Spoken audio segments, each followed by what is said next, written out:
think I'm going to ask about these chairs again.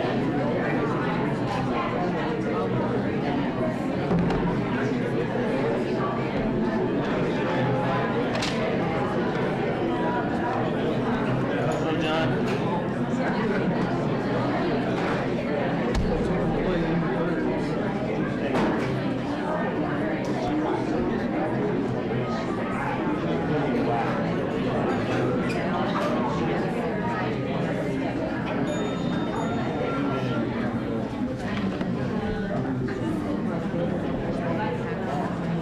I did not know there were 26 green schools. That's great. 28. 28, that's great.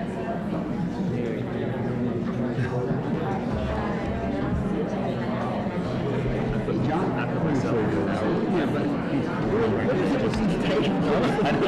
Carpet did it on purpose. Kathy, look at these tables. I feel like I'm at the kids' Thanksgiving table, you know?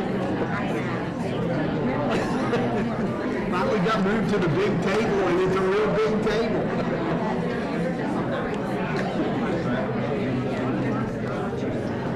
Oh, high chairs. Oh, that'll make us look really good. Our legs, our feet won't touch the floor. I'm good. Anything I can hide behind the wall helps me. If John opens up here, you guys open up your iPad.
All of us have done a lot of speaking engagements, but something about this, I can speak to anybody, but something about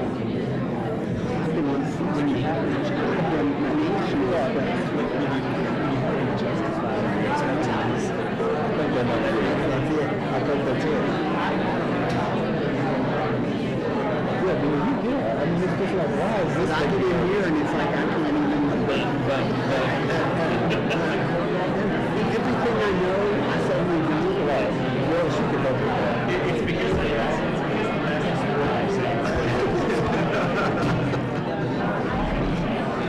Do we want that when we're out? It's just decoy. Put more water in. Send that guy down.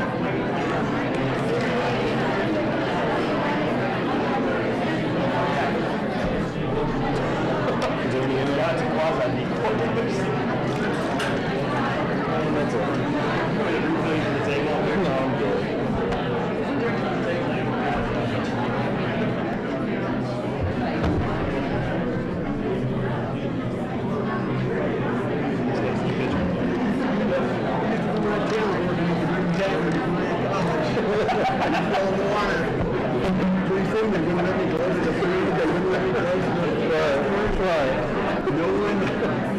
You just sit there. The water.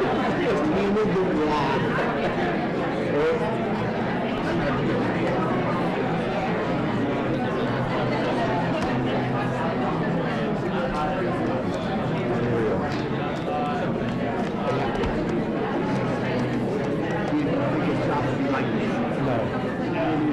I swear to you, I told mine. This is exactly how I thought it'd be. I mean, I'm living the dream.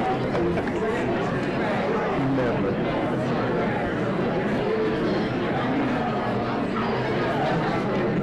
I'll pay you $200 if you let him speak. I'll go ahead and you just say, I'd like to call up. To talk about the nigger.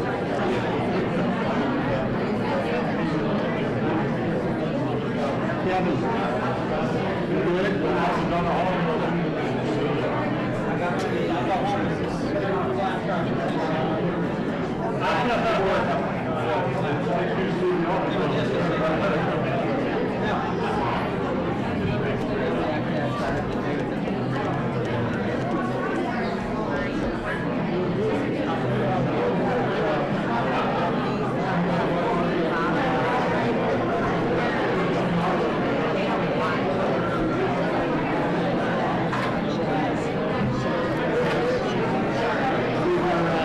Kathy asked me to put them back there and turn them around.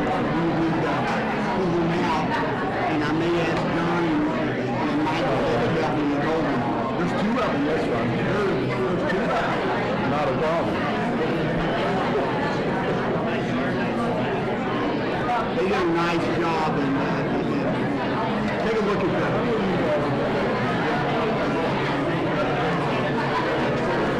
Yeah, that's fine. Is it in the way? You good? Is it in the way? If you let it kick these back up. Yeah. I see who's Right. 3, 1, 2, 1. That's all it takes.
I was already doing that, but I was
I'd like to welcome you to the October 13th meeting of the Jefferson County Board of Education.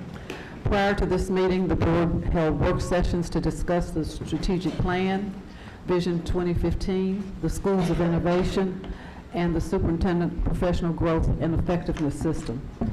At this time, we will have our traditional moment of silence to focus our thoughts and to be thankful for a good week and a good meeting. And after that, we'll stand for the Pledge of Allegiance to the flag, and then Mr. Hathaway will read our vision statement. So if we could have the moment of silence, please.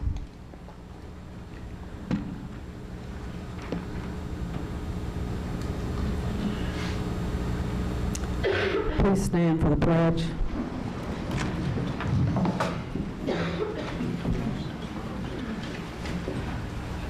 I pledge allegiance to the flag of the United States of America and to the republic for which it stands, one nation, under God, indivisible, with liberty and justice for all.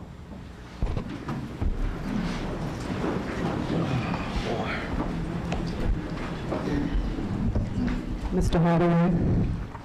Our vision statement: all JCPS students graduate prepared to reach their full potential and contribute to our society throughout life. Thank you so much. At this time, is there a motion to approve the minutes for the September 22nd meeting? Mr. Brady, second. Ms. Haddad, all those in favor? Motion passes unanimously. Thank you very much. Recognitions and resolutions, Ms. Terry Robinson. Dr. Harkins, Board Chair Diane Porter, and members of the Jefferson County Board of Education. This evening, we begin with the recognition of the Jefferson County Public School District for receiving the Energy Star Award from the Kentucky Energy and Environment Cabinet. 28 district schools rank among the top 25% of similar buildings nationally for energy efficiency. The Energy Star Award recognizes these schools as national models and leaders in improving and protecting the environment and in promoting energy efficiency. We are honored to have Dr. Lynn Peters, Kentucky Secretary of Energy and Environment Cabinet, Maria Cutter, Louisville Metro Government Director of Sustainability, and Ron Wilhite, KSBA School Energy Managers Project Director, here to recognize the Jefferson County Public School District. Board Chair Diane Porter, Susan Biazioli, Director of Facility Planning, Bob Craigs, Director of Mechanical and Electronic Maintenance, Kevin Stoltz, Energy Auditor, and Mike Mulhern, Director of Facilities and Environmental Services, please come forward. And Dr. Peters, please come forward to give remarks and make your presentation. Will everybody join us up here, please?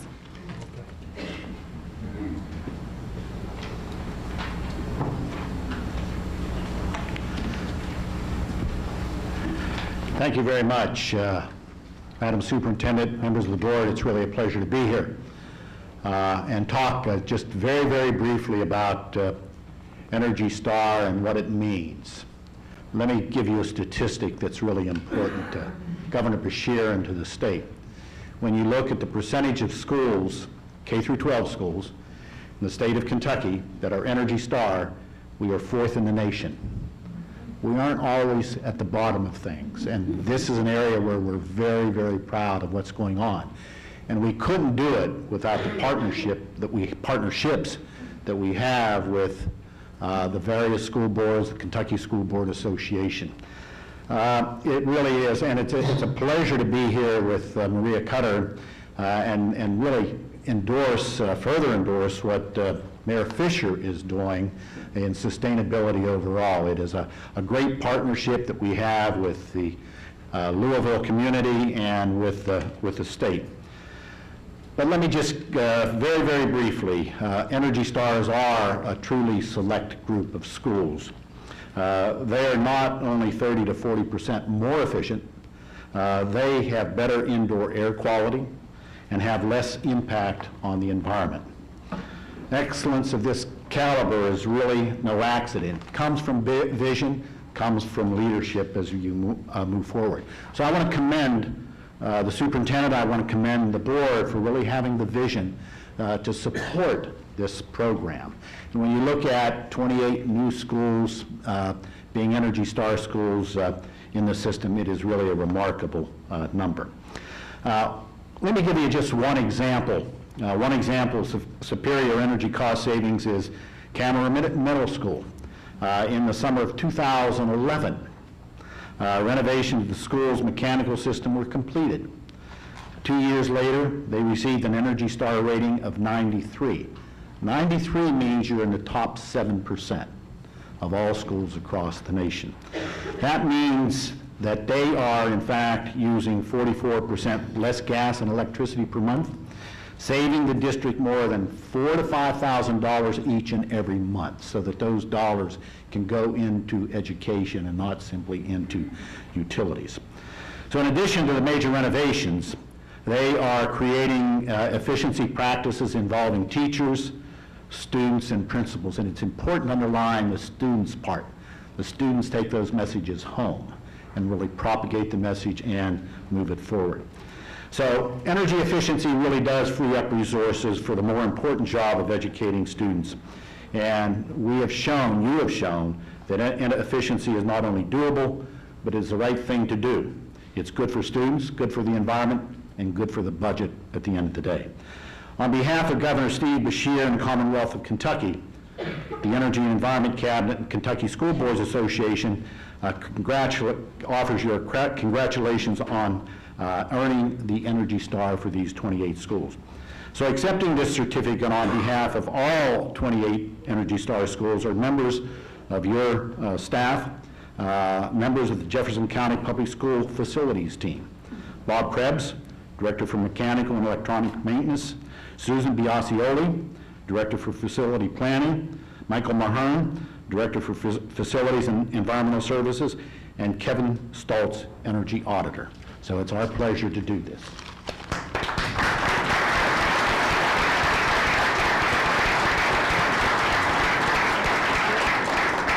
John,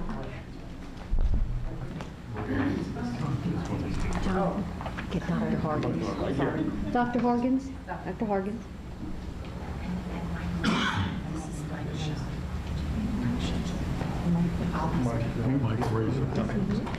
Mike.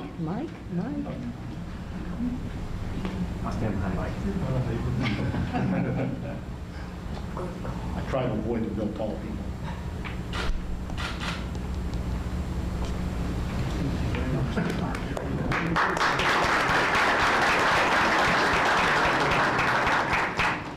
Good evening. I am Maria Cutter. I'm the Director of Sustainability for the City of Louisville. And Mayor Fisher formed the Office of Sustainability in 2012. So in my purview, I am working to promote sustainability throughout the community, including health, wellness, and prosperity of our citizens, as well as energy conservation. So energy conservation is one of the 6 main focus areas of the city sustainability plan. And with Jefferson County Public Schools' mission to educate and increase our the success rate of our students, and over 80% of the students in our community go through JCPS. We're so excited that you guys are demonstrating a commitment to energy conservation and energy efficiency. So we look forward to partnering with JCPS as you all go forward and all your sustainability endeavors. And some things underway right now are tree planting on your campuses, as well as recycling in your schools. So we're very excited. And so today I have brought with me a proclamation that is signed by the mayor, authorizing today as October 13th as JCPS Energy Star Day. So congratulations.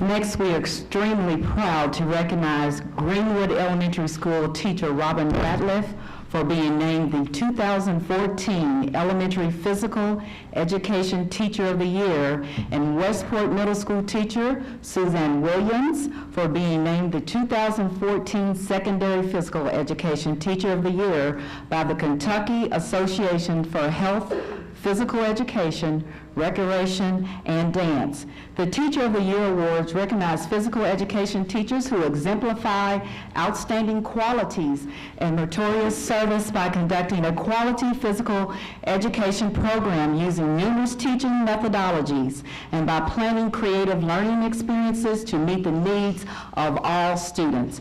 Board Member Chuck Hadaway, please come forward to congratulate Robin Ratliff. Joining in the recognition is her principal, Dylan Owens.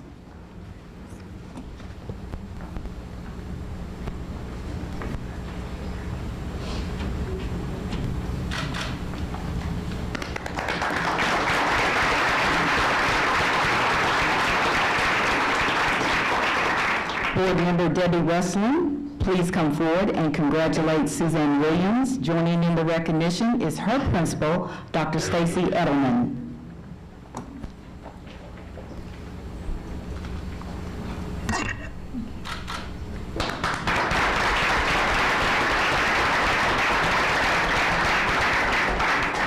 Again, it is our pleasure to recognize some of our district's distinguished educators: Field Elementary School teacher Sarah Reed, Crosby Middle School teacher Peggy Helm, and Central High School Magnet Career Academy teacher Teresa Pendleton. They are 3 of 24 Kentucky teachers selected as recipients of the 2015 Ashland Incorporated Teacher Achievement Award. Sarah has also been selected as one of 3 semifinalists for the Kentucky Elementary School Teacher of the Year. Since 1988, Ashland Incorporated has recognized outstanding Kentucky teachers with this Teacher Achievement Award and has awarded approximately $710,000 to nearly 475 teachers. Board Vice Chair David Jones Jr., please congratulate Sarah Reed. Joining in the recognition is her principal, Deborah Rivera.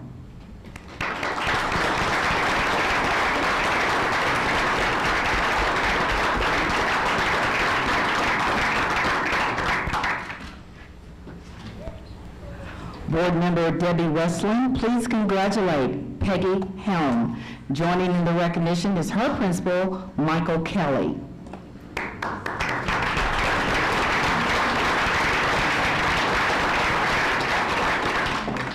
Board Chair Diane Porter, please congratulate Teresa Pendleton. Joining in the recognition is her principal, Dr. Dan Withers.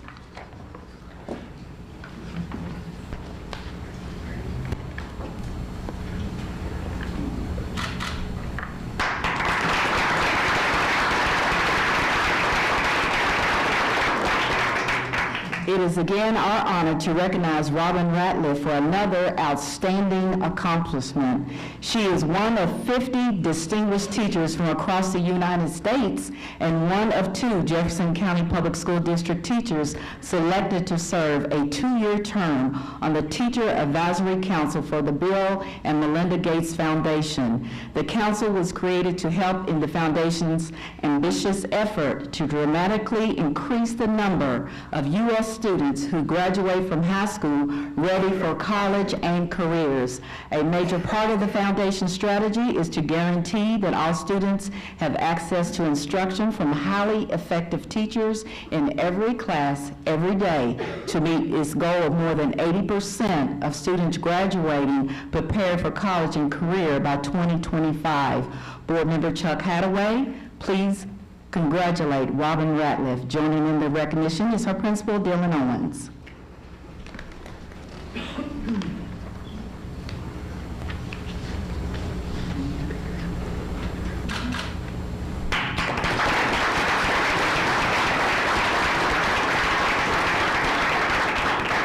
Dr. Hargins and members of the Jefferson County Board of Education, this concludes our recognitions for tonight. Thank you. Thank you, Ms. Robinson.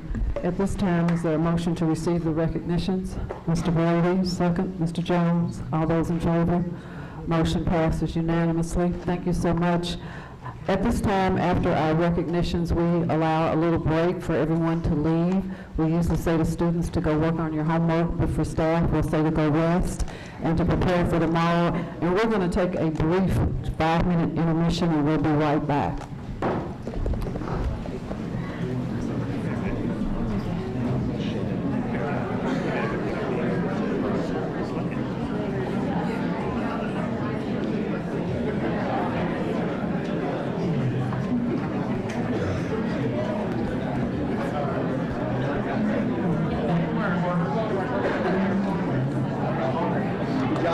Congratulations. I'm not surprised.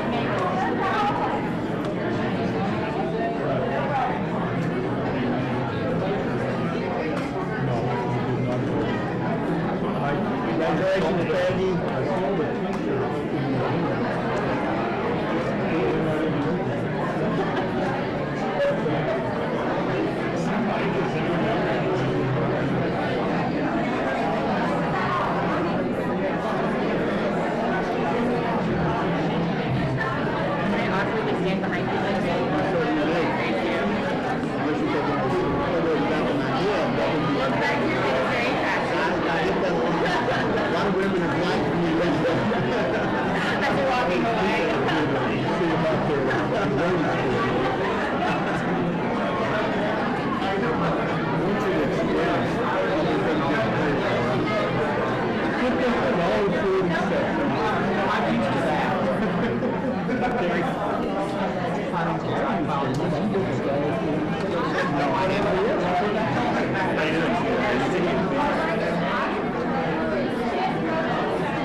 Still have a bunch of evidence and stuff on my Twitter, and they're getting this tomorrow morning.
This way.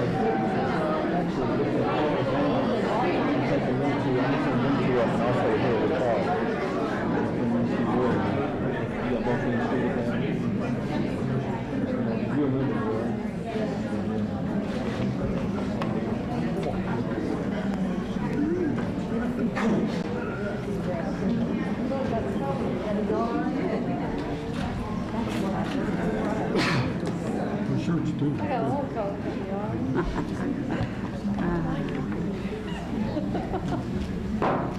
I'd like to call this back to order, please. We stepped out to change our attire. We're here to celebrate staff, students, and families from Fern Creek High School. So as you will see, we are supporting Fern Creek. We are Fern Creek proud tonight. So let's just give them a round of applause.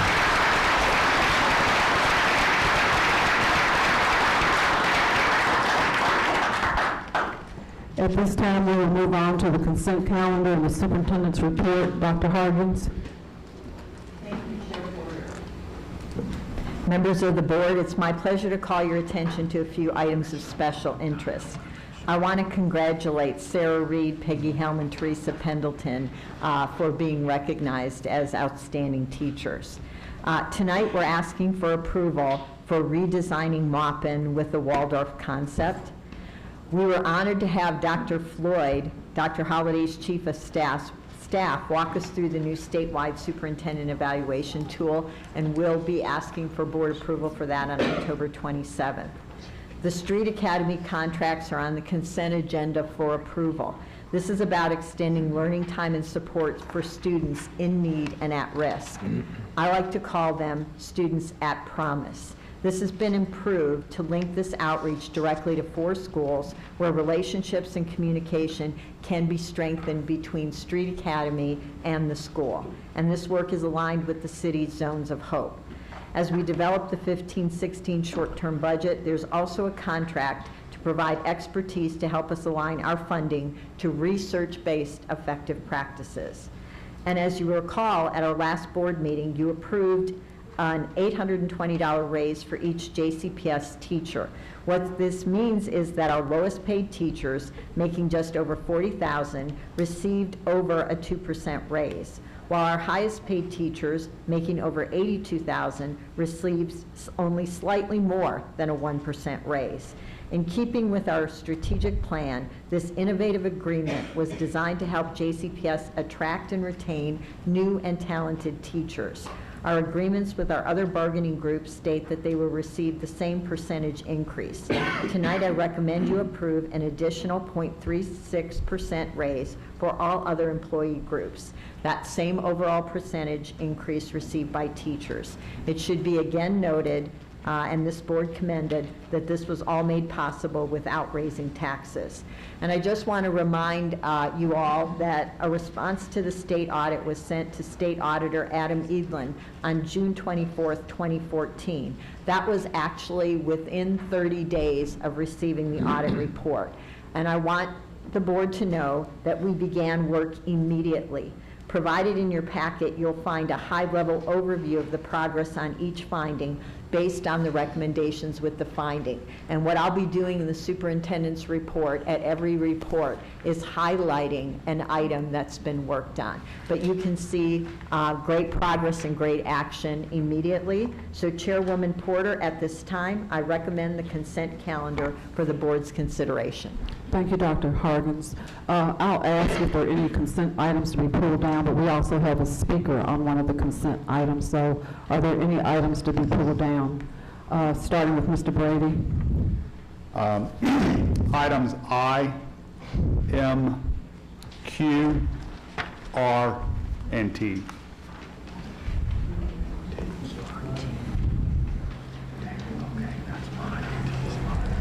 I, M, Q.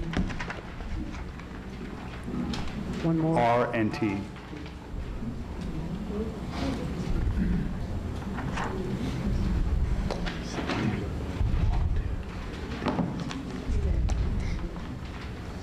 Other items to be pulled down?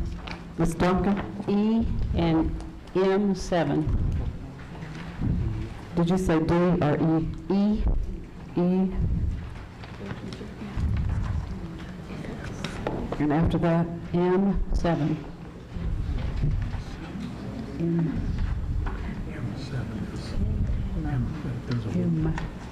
Other items?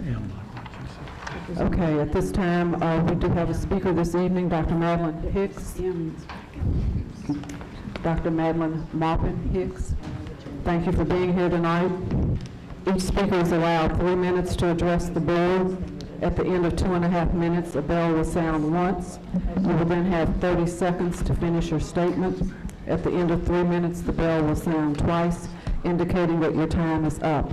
I will say, you probably will say this, that Dr. Hicks is the daughter of Madeline Maupin, so thank you very much for being here tonight. Dr. Hicks. Thank you, Chairman Porter, Superintendent Huggins, board members, and fellow citizens. I wish to speak regarding the Waldorf Education School that is proposed to begin August of 2015. Maupin Elementary is one of the suggested sites for this school. I wish to address my concerns regarding this new proposed school and how it affects Maupin Elementary. My brief investigation into the Waldorf method indicates that Waldorf seems to hold promise as an innovative teaching method that has some track record in both elite private schools and schools for children of working class individuals. Waldorf education seems to help children learn while they're engaged in activities that teach concepts. My concern is twofold. First, so much needs to be put in place when a new program of this scope is initiated. Search for a new principal, formulation of appropriate special teaching teams, curriculum development for each grade level, goals to be set for each unit of instruction, tests and measurements for internal evaluation of effectiveness regarding the achievement of those goals for various units of instruction per grade level, and the list goes on. And I'm sure you are aware of these things. But I hope that adequate time is allowed for development and planning prior to a fully instituted school-wide program. With proper planning and expectation, a school of excellence is likely to be the end product. Lastly, I am in agreement with others in the community that the name of the school should not be altered other than to add a qualifier regarding the Waldorf teaching and learning method. To do otherwise is setting a new precedent. For instance, Mazik Middle School is still known as Mazik Middle School, even though it is now also known to be a science and math magnet. The rich heritage of Albert Mazik is there for students to learn and to emulate. This was the vision my father had when he initiated the name change of Jackson Street Junior High School to that of Albert Mazik while he was principal at Jackson. In summary, the concept of teaching and learning styles deserves its day as a school-wide program. My vote there is yes. But if Maupin is chosen as the site for this form of instruction, it should be instituted with excellence and insistence that the teachers, parents, and students know that excellence is the standard for their education and their participation. This is what my father would want for them. His motto was excellence without excuse. The name should not be changed, but a program definer would be appropriate. On the name change, other than a qualifier, I vote no. This is not in the best interest of the community or the students that will be educated at Maupin in the future. Thank you for your time and attention. Thank you so much for being here tonight. Moving on with the items that have been pulled down from the consent calendar, I'd like to go back to item E. Ms. Duncan. Item E is the approval of the bid and revised BG1 form for the new access road at Farnsley Middle School. Yes, this is just kind of a moment of celebration for me. I know I've worked with the Farnsley Kaufman House board for as long as I've been on the board, and we've waited for this day really a long time, and we're just tickled that the access road will be completed, and this historic site will, I think, be showcased by the landscaping, and we hope better utilized or more utilized by the entire district as a historic site that deserves the attention of all the schools and all those who value history. Anyway, I just was celebrating the moment. Thank you. Thank you so much. The next item to be pulled down is item I, approval to request a waiver from the Kentucky Board of Education related to building sites inspections and approval and facility programming and construction criteria guide for the construction of the new elementary school at Norton Commons. Mr. Brady. Thank you, Madam Chair. My question really lies in the fact that we as a board, at least some of the newer members, have yet to actually see plans for this particular new school, and I know that we're already talking about having a waiver because certain doors were needed, are required, and we're looking for a waiver for those doors, I guess, for preschool classes. I think that, at least I'm speaking for myself, and I would think that some of my fellow board members would like to see those plans at some time in the near future to be able to get an idea of what the school would look like, also what type of facilities, and get an idea as to what type of innovative building materials or innovative strategies can be implemented in there. I know we just received our Energy Star rating, which is fantastic, but I'd like to be able to push ourselves even further and try and be more of an example not only to our district, but to state as well. So that's my request, and this is my opportunity to be able to bring that up, just to be able to bring up that request. Because at this point, I see the description, but I'd like to be able to see the picture with that as well. Absolutely. We are still in the planning stages of the plan. One of the things we did determine, as you said, was doors. If you've been to the Unseld Center, there aren't doors on every classroom. We kind of see that as a safety risk versus a safety feature. So as it's being built, we know that. But as far as elevations or any tangible plans yet, all we have is a footprint. So as soon as those come public, we'll be sharing those with the board as well. Thank you. Also, Mr. Brady, I think that there may be interest among board members. So Dr. Razor, would you keep us informed of opportunities for board members to be a part of any process or the availability to see, and then that will perhaps answer questions as we go along the way, if possible, if you would, with Dr. Hargens, would make the board aware. Absolutely. I think that would be helpful.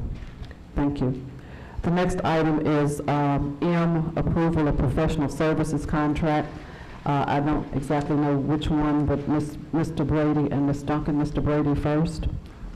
Just for a record, Member Duncan, did you were asking about M as in Mike or N as in November? Mike. Mike, okay.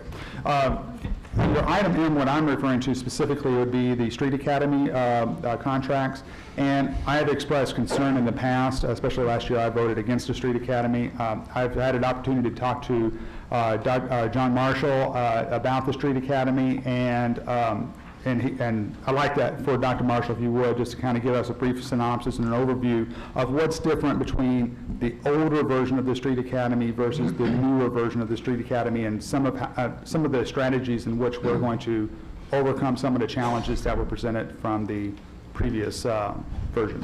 Okay, two things. I will definitely do that, but I'll also call up Charles Davis, who's really helped, if he's in here, who's really helped kind of champion this in with the changes. There are a lot of good changes. One of the big ones is it's lined up with the mayor's zones of hope and some other things, but we've also placed it inside 4 schools, hopefully, where we can intentionally reach, the principals can actually use this to better identify the students that really need this kind of program. But I will call Charles up, who can better speak to it at the table here as well.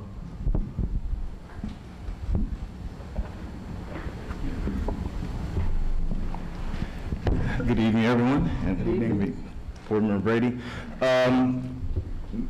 As you mentioned, there have been concerns in the past with the operations of the Street Academy, and so what we've done is we have tried to address some of those by changing really the framework of what the Street Academy is.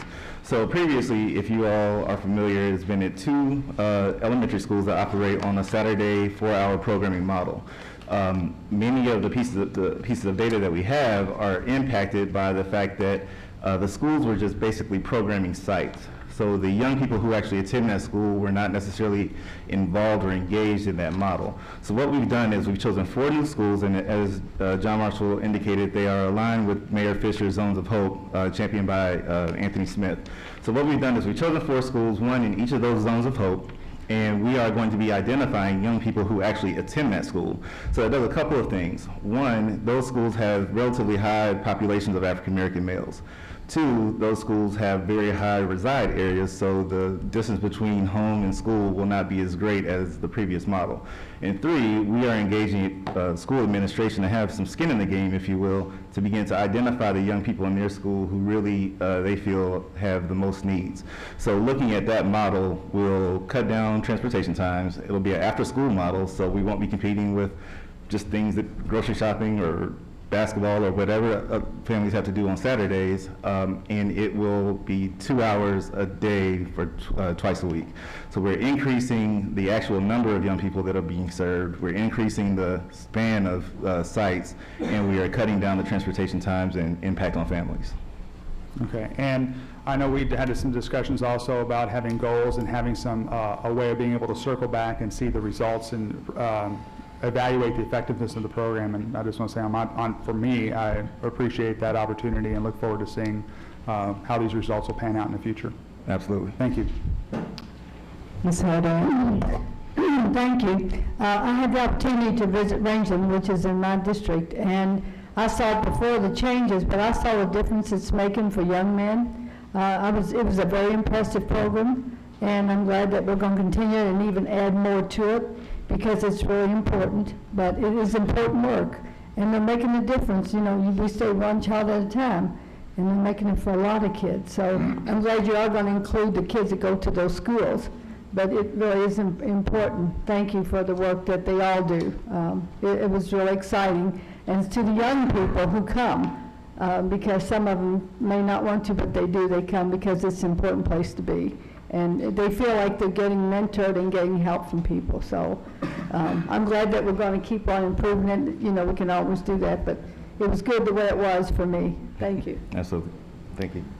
Ms. Duncan, did you have is this the same topic? It's the same one. Okay. And I just appreciate the fact that you have listened to our concerns on this and tried to come up with a different model that we hope will have a greater impact on more students. The program is wonderful. That was, I don't think there was any question about the program itself. It was just how in the world could we get more kids to take advantage of it. I think last year we had 22 out of 61 enrolled who were able to attend regularly. But let me ask you this. Are we still going to call regular attendance 50%, or can we call regular attendance something more than that, or have you even discussed that? We can take that back, and I'll defer to Dr. Radosky's shop as far as going back, and actually some of the data points that came out spoke to your point as far as attendance, and so that's one of the reasons why we really changed this model so that we can begin to get impact by young people attending on a more regular basis. So absolutely. Well, thank you so much for the change and for really trying something different that I think will bring us some good results. So thank you.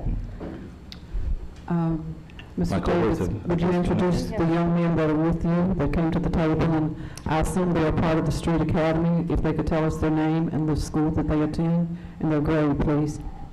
My name is Harvey Fierce, and I go to Rangeland Elementary, and I'm in the 5th grade. My name is Inyate Riley. I'm a 7th grader at Newburgh Middle School. Thank you very much. Any other questions about him? Thank you, everyone, for being here to support the program. Moving on, the next item on the consent calendar for questions is item Q. Mr. Brady, the technology, 2014 technology activity report. Thank you. Through looking at this report, I do have just a couple of questions. I'm looking at page 8 of 9 of the particular report itself. And Dr. Razor, if you have a moment, it says there's a listing for CIO pay, and I'm curious because we don't have a CIO, as I understand. The CIO is a state designated title. Every district has someone in charge of that. In our district, it's actually dual. Craig Garrison and I both have CIO rights for the district.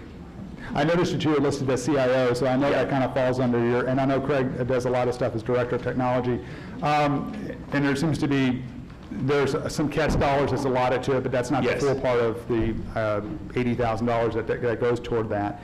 And my question, and it's just, I guess I'm going to reiterate a concern here in regards to this, is that, you know, from my own personal experience in the IT field, I still feel that we are in the position that we really need a CIO. No, I don't take any, I'm not trying to hope you don't take offense. I know you wear so many different hats that I still feel that we probably need help with the CIO position, or at least that position. I know that was part of the reorganization when Dr. Hargens came in, but I think it's something that a lot of different departments are kind of competing for your time, and you have a lot of things going on, and to be kind of, it just structurally just seems to make sense to me. Another thing that Dr. Razor and I also discussed prior to our meeting tonight was that you'll see a listing in here for district web administrator, and there's a salary attached to that. Yet when you look on our website, you will not find a district web administrator. You will find a district webmaster, which is also listed in here. But through talking to Dr. Razor, there's a munis designation that he just alluded to, so those titles obviously don't line up, and we have someone that's actually acting in an administrative role, but it's more for creating applications and some of the other tools that we access via the web. So just to let, for an issue of transparency, that there's not always a corresponding title that versus what is actually happening in the district. So there's a transparency concern about that. But speaking of our website, I understand that we're in the process of doing a web makeover or revising our website, which is great. I think obviously needs to be done. I do want to ask the question as to, and my understanding is through talking technology that we're looking at, and I know I'm getting a little bit off topic and I'm asking a technical question here, but we're looking at doing a SharePoint solution for our enterprise website. Is that correct? That is what is being looked at. All right. I would just put in my own 2 cents in here, thinking that SharePoint is great for internal intranet, for document distribution. It is not meant as an enterprise website. It's not meant for a content management system. So my 2 cents in there from my own experience of working with a lot of other companies that have done this and working on the project team, the web services team for a Kentucky Community Technical College system, which had a SharePoint site and a different CMS system. They went with the CMS system because they recognize SharePoint has limitations. And everything I've seen, SharePoint might be cheaper on the front end, but there's a lot of development costs that make it even remotely workable. So please take that into consideration. And I think that's another situation, because my understanding is there's a committee looking at that, but that's something that I feel that a CIO needs to be driving that particular project and kind of leading our charge in that regard, because I have great concerns about us using SharePoint as an enterprise solution. The last thing I'll talk about as far as our technology report is that there are a number of tablets that are listed. This is on page 1. Number of tablets that are listed, and I know that they're probably, I'm sure that that is not the full listing of all the tablets that we have in the district. I believe it's, I want to say it's 888. That's, I'm sorry, that's in miscellaneous. The tablets that are listed here are 936 units for a cost of $1.7 million or so. I'm sure that that's not all the tablets in the district. I know schools are buying those individually. My understanding is that it's very hard for us to manage those because schools are doing their own thing, and that comes back to CARE and SBDM decisions and schools being able to make those own decisions. And I'm not trying to be top-down in regards to how we regulate that, but from an administrative standpoint, it's got to be difficult, if not impossible, for our IT staff to be able to take care of all these things. And I'm going to assume that these are iPads, though you could easily say there could be Chromebooks, they could be Surfaces. I don't know what us using any Surfaces in the district, but it's a concern from the support side because we've made some streamlining of our administrative staff. But it's, again, and I brought this up last time we talked about the technology activity report, I'm bringing it up now, that I think we still need to get a handle on and have a cohesive plan for what we're doing of technology in regards to students. A few months back, you came before us and we talked about technology plan for the district. Great discussion, and it was a good, enlightening presentation, but it didn't really deal a whole lot of what's going on in the classroom. And I still want to be able to put that out there since we're approving this report, and have a chance to be able to talk about that and focus our efforts on that. And just to make a clarification for your benefit, the 937 that you see are the ones that were purchased in the last year. Okay. But I even know that district-wide, though, there are a lot of schools that are buying their own iPads or have iPad cards. A lot of PTAs are pulling together funds to purchase these. So I do know that there are some things that have a pretty good idea that they're not accounted for in this particular report. We're working with a mobile device management system that we're going to be instituting this year that we can get a handle on all the things that are writing and supporting on our network. And just as background for the board, there are 3 reports that we have to submit to KDE each year from an IT standpoint. There's the school report card that is just a summary of all the technology we have. There's a technology readiness report that really is Windows versus Apple's machines and that type of thing, the number of STCs we have. Then there's this that we bring before the board for your approval. even though this is $24 million that it shows we spent, what this basically is the justification for us to get CATS funding, which from the state this year will be about $2.5 million. But basically, we show the state that we're spending money on technology. Okay, thank you. The next item to be pulled down was item R, acceptance of the U.S. Department of Education Future Ready District Pledge. Mr. Brady. My question about this is, I've read through the pledge and I agree with the principles of it, but what does this mean to us? What are our action items? How are we involved in this? Are we talking about implementing plans to go one-to-one? Are we talking about something beyond that? I see the list here, but I don't see what our effort is in regards to this particular pledge. Fortunately, this is one of the things that we're already doing quite a few things in. Our wireless expansion is covered under this pledge. Basically, to sum it up into a really tight package, that we're going to embrace and expand our use of the technology that's out there to further students' education through wireless, through mobile device, and just the latest technology that exists. Okay.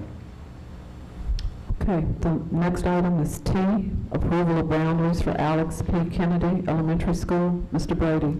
Wow, getting pretty familiar doing this, right? My question about this, and this is regards to boundaries regarding Kennedy, is that I want to talk about what's going to happen to Kennedy Metro Middle. And originally, we had a plan that we were going to take Kennedy Metro Middle School, which is provides an important service in our community, with some of our, as an alternative school, but to provide extra supports for our most at-risk kids. And we were going to try and take that school, move it to Liberty, take Liberty and move it to Myers / the Phoenix School, and have Phoenix and Liberty share that facility. And then that opens up the current Kennedy facility for extra seats within our cluster to be able to deal with the growth that we have in this area. And I'm the representative for Kennedy Metro Middle. I support that original plan. I'm not quite sure why it was removed. I understand there may have been some objections to that, but I wasn't sure what the particular objections were. But I want to make sure that we are going to, and I see if we can get some type of commitment, because there are a lot of folks, and we mentioned this last meeting, and I know that Dr. Razor, you've gone over and talked to the staff of Kennedy Metro, but I want to make sure that we are not going to be disbanding that particular school. We are going to be moving them as a unit to another facility. I'm all about making this school available as an elementary school to be able to free up seats. I think it's something that's needed, and I think it's a quick fix. It's not a permanent solution, but it's a quick fix right now. But at the same time, though, Kennedy Metro Middle does provide an important service, and I want to be able to ensure not only those folks working with those kids, but the kids who are there, the parents that rely on that facility, that we are not going to use some transitional plan model and break this school up, but we're going to try and find a facility and move them as a unit. Multiple ones of us could speak to this, but I did go to speak to their faculty a couple of weeks ago, and probably a dozen times before I left there, I made the very statement that you said. We are employing multiple tactics across the district to address special needs of students. However, there's what I said many, many times, is there is a need for your program, but we need the space here at Taylorsville and Hurstbourne to be able to accommodate the overcrowding that is coming in the cluster. However, your program stands, your program's valuable, and your program is going to remain as a program. Okay. I just want to make sure that we have some type of promise that we're going to be moving them as a unit and not disbanding this school, or at least this group or the supports for these kids. And I appreciate you asking the question, and just to be clear, what Dr. Razor did is actually put it in the agenda item, and just for the public to read it, Kennedy Metro Middle School will be relocated to another facility beginning in 15-16. The recommendation of the proposed location will be made by December 2014. Great, thank you. So just to be clear. Ms. Wesley? I just turned it off. Okay, now I'm back on. Thank you. I am a bit slow on focusing on all the repercussions here. Tell me how much communication we've done out into this area about boundaries changes and where people will go to school, or the choices they'll have. Well, step one is the approval, so that the communication can start, right, Dr. Radowski? When this is approved by you, then we will send letters to the affected families that have students currently at these schools saying that they will be that they can stay at their schools. And then we will change our school locator information so that people that are going to attend the showcase will be able to know that if they live in these areas, that will be their new assignment. And then they will have the choices based on what their new assignment is. So we will approve the boundary changes, but it will be a firm approval of boundary Yes. changes. Yes. But then you will communicate with families and let them know that they don't have to leave their school, Right. but people's reside schools might change. Might change, yes. Am I wrong in that in the past, I remember going through processes where, for example, when we were redrawing middle school lines, went to various meetings about Westport, Crosby, Cameron, Right. before we voted on it. It was input we got from the community. Yes. So this is a different way of doing it. And I understand the way we're doing it now is more letting the board, not surprising the board, but it was input. I went to meetings and I listened to families and all of that ahead of time. So we're doing something based on what we feel a need is and then telling the community what's what. Yes.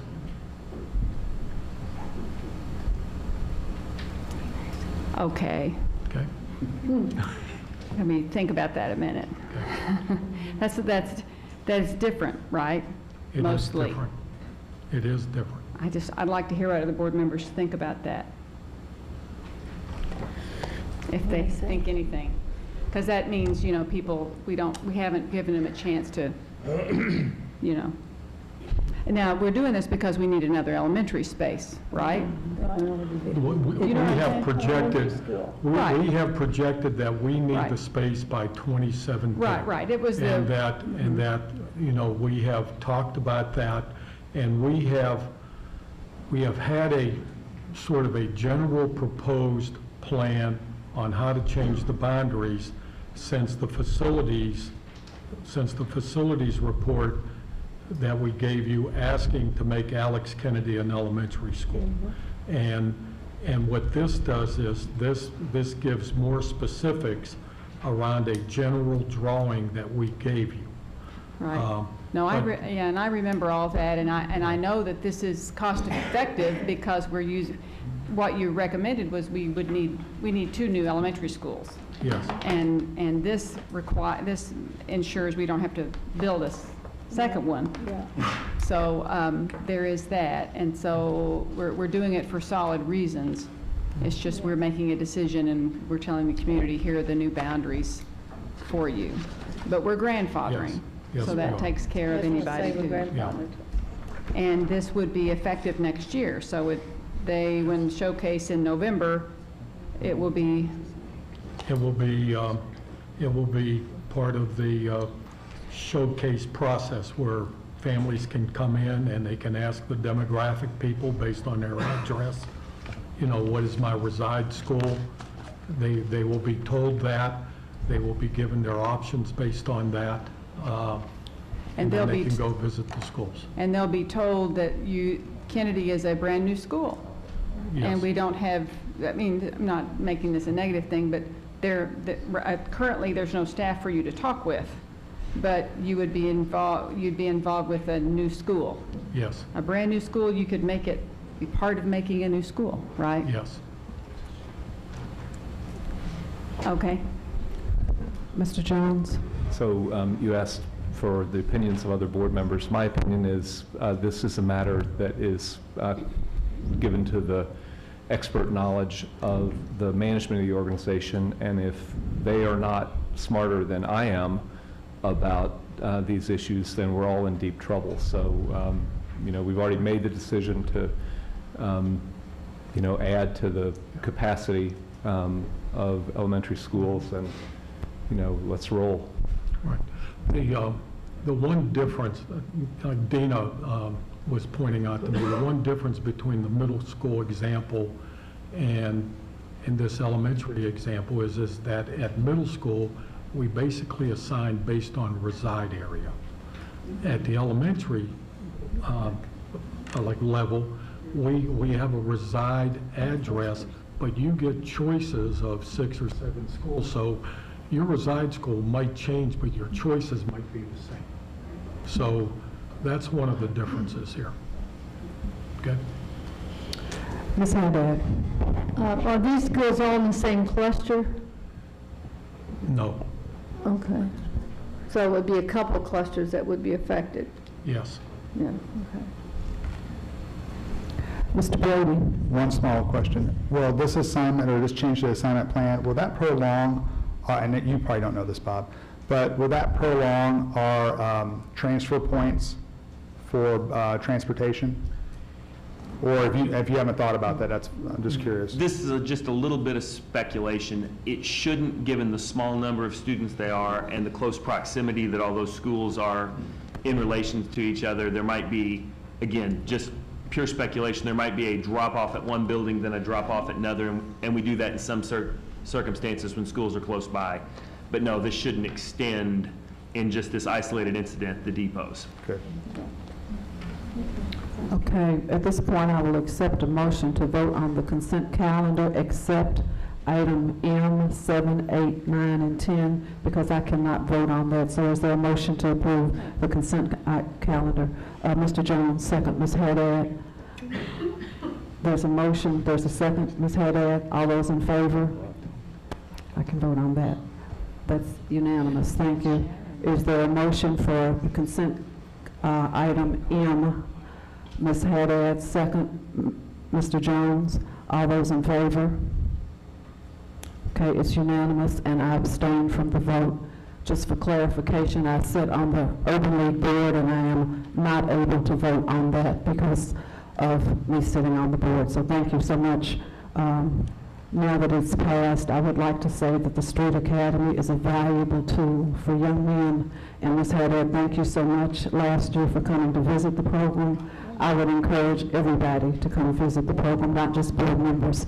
It's an open door policy, and it's very important as we work to increase achievement levels, attendance levels for our young people. So thank you very much, and I probably shouldn't have said all that, but I did. Now we'll move on to action items. There are no action items, discussion items.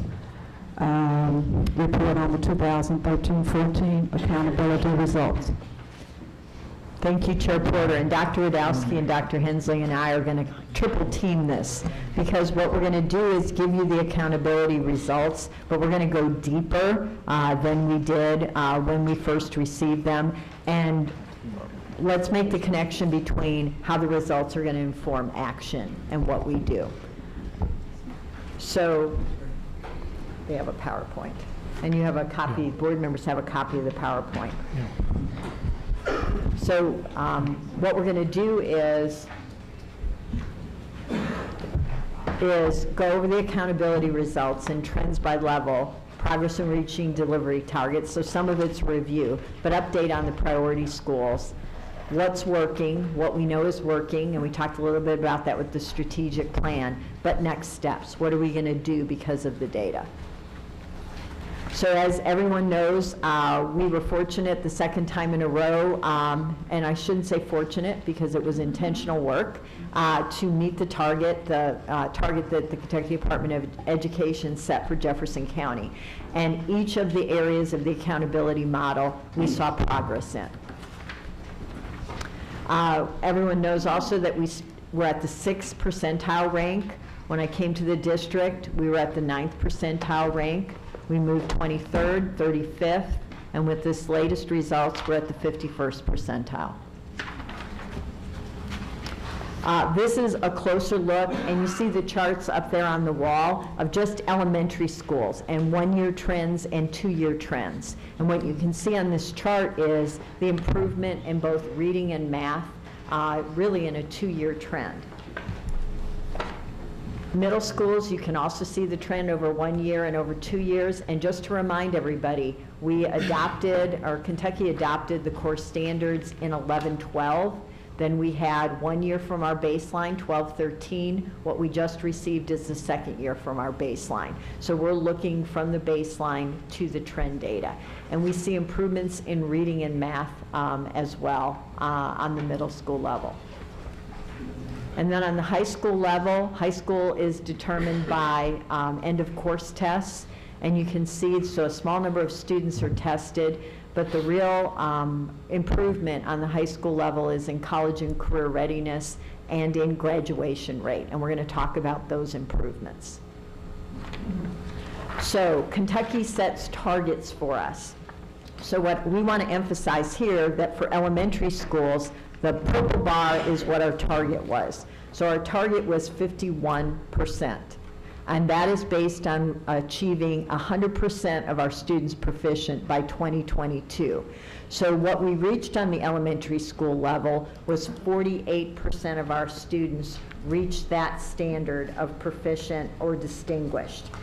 And what I told the board during the work session is the difference between those 3 percentage points is 649 more students. If we had reached 649 more students, we would have hit the target. So if you think that we have 90 elementary schools, less than 10 students per elementary school would have gotten us to our target. And you can see the improvement on the middle school, but further away from our target. And then this next slide goes deeper in our achievement level, so I'm going to turn it over to Dr. Radowski. So this is new to the board. Right. This slide actually looks at the cohort of students since 2011-12, and so the class of 22-23, which are currently third graders, they scored a 47% of the third graders were proficient in reading, and 43.5% were proficient in math. And one of the things that I want to point out is if you would do a diagonal from the 47.1 and go sort of to the left and down to the 42.3, when we started on core content standards, the third graders then, 42% were proficient. There was an implementation dip last year with third graders of 40.5, but this year it's up to 47.1. And if you look at math, basically, 2 years ago, 39.7% of the third graders were proficient. Then it went to 41.1, and this past year it's 43.5. So in both cases, what we're doing at the middle school prior to third grade seems to be taking hold, and it's helping third graders become more proficient. Now, if you look at going across the line, and let's go down to 2021, the fifth grade, those students were third graders in 11-12, then fourth graders in 12-13, and last year they were like fifth graders. And you can see there that once again we went from 42% proficient in that cohort up to over 50% proficient by the time they left elementary school in reading. And also in math, about 40% were proficient when we started the core content testing in 11-12, and this past year it was 51.4%. And once again, that becomes a very important metric as these students start going into middle school. As far as middle school goes, and if you look at the cohorts, if we look at sixth grade, and I'm going to start with the sixth grade last year in 13-14. So if you look at 2019-20, the class of 2019-20, which is the third line from the bottom, and if you go all the way to the right, we're under 13-14, you'll see 44.4% of the sixth graders were were proficient in reading. If you go down, once again, that diagonal that goes down to the left, down to the bottom, the sixth graders back in 11-12 were only 37.5% proficient. So once again, we are seeing increased achievement at the middle school level in reading. And if you go to math, and if you do the same diagonal, we went from 32% proficient in the sixth grade in 11-12 up to 39.3%. And if you go horizontally, once again, you will see the growth going on as kids proceed through middle school. So our cohorts are improving there in both elementary and middle school, and these are very good signs for our district. These are the Kentucky delivery targets. Part of this report has to be part of the superintendent's evaluation that goes into assist, and we have to report to you on our targets versus what our score was in these areas. The targets, once again, are very ambitious. They are basically based on getting a score of 100 in 2022, taking the baseline, subtracting it from 100, and closing the gap by 50% of the gap by 2017. So that's why the target ends in 2017 at whatever the figure is, and that's the sort of straight line. And you can see that our target as a district was 49.7, and we were at 44.6 across the three levels in our proficiency targets. Our gap targets were 44.3, and we were at 34 for our gap group. This is, speaking of the gap group, I think this is what like Ms. Porter referred to during the work session. These are our different gap groups that we look at, and we did improve in every gap group. One of the encouraging things is the blue line was where the students scored two years ago in 11-12. The red line was in 12-13, and the green in 13-14. And if you look at the difference between the red and the green, which is from 13 to 14, versus the difference from the blue to the red, which is 12 to 13, you will see in all cases but one that our groups really improved more from 13-14 than they did from 12-13. But in both years, we did improve all groups, and I think that is a very good achievement. And actually, that's one of the things that Dr. Floyd talked about, is focusing on the achievement gap. So, and how do you focus on the achievement gap?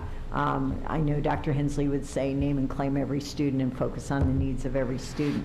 So we met our overall target, our Kentucky Department of Education target. These charts show that we met our college and career readiness target, and we met our graduation rate target as well. The next chart shows the improvement since 2011 in our college and career readiness, or in our college and career readiness rate, and that's a 28.5% increase since 2011. And people say, well, how do you get that improvement rate? It's the intentionality that is being directed toward that, and also a data dashboard that makes it very clear how students can achieve it. And actually, you can even dig deeper into who the students who were not college and career ready, and what part were they not college and career ready in. So if you go down to the right, what you can see is, you know, the percentage of students that needed only math. Then you can see the percentage of students that needed math. So different students needed different things in order to attain college and career readiness. And when we showed you this graph last year, we had 52% of our kids needed at least 3 areas to be college and career ready. And this year it's 45%. Now, it's still a large percentage of the kids that aren't ready, but it's 7% less than last year, and that's a good sign also. The next chart is our graduation rate. We're at 79%. The state is at 87.4, but you can see individual schools that exceed the state graduation rate and exceed the Jefferson County graduation rate. The lowest bars are in our alternative schools. And you can see those also that we've added to this slide. This is the results. The next three slides are the results of each of our priority schools by cohort, and the shaded area or the green areas are basically in the year 14, and if it's shaded, that meant that they improved over their score from last year in whatever section of the accountability model. The last column shows their improvement in their rank in terms of their percentile rank. So Fern Creek went from the 42nd percentile in 13 to the 73rd percentile in 14. And Shawnee went from the 1st percentile to the 9th percentile. And you can see the rest. So we basically had four schools in the first cohort of schools meet their AMO. And those four schools also increased their percentile rank. In cohort 2, you will see that 6 schools met their AMO, and that of them, those 6 also improved their percentile rank. And in the third cohort, you will see that two schools met their AMO, and that of the schools, basically two schools also increased their percentile rank. Now, people ask, how do you get out of priority status? And this chart will help us. Basically, you have to you have to meet your AMO for 3 consecutive years, and you can no longer be in the bottom 5%. And if you're a high school, you have to have a score. You have to have a 70% graduation rate.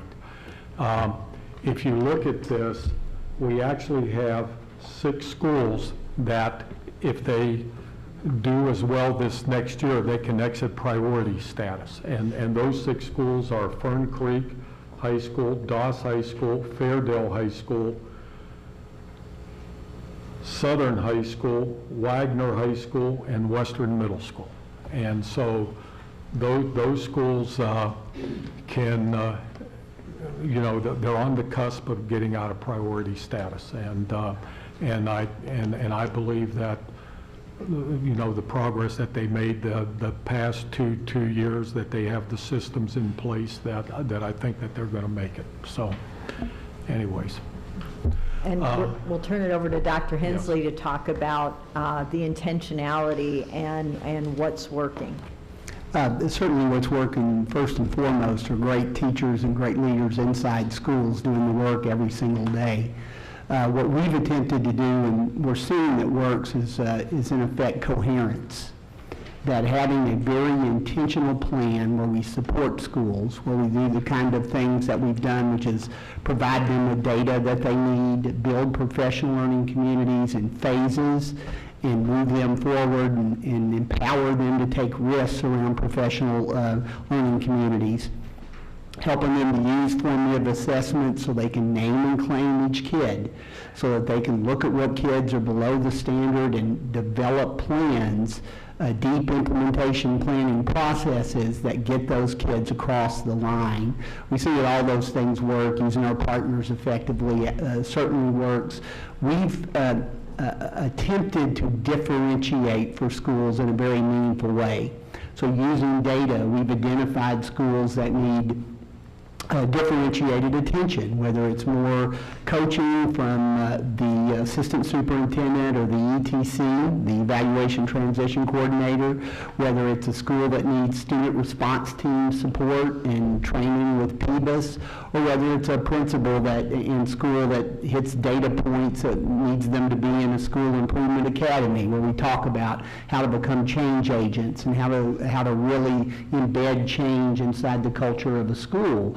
We've tried to differentiate in meaningful ways for them, and we're seeing that work. Our delivery planning process has identified some important things 2 years ago, our big rocks, and those things that we felt would move schools forward, and we've really, thanks to the assistant superintendents that have they've been remarkable leaders at really going deep inside those achievement areas and pushing change and helping principals make change inside schools. So that intentionality that Dr. Hargens is referring to, I think has really paid off for us. It's really paid off for schools. One other thing that the board needs to be commended for and is the way we have moved resources into schools. The Goal Clarity Coach position that you approved a couple of years ago has had a meaningful difference in building capacity in the school. They don't solve problems, they teach people how to solve problems.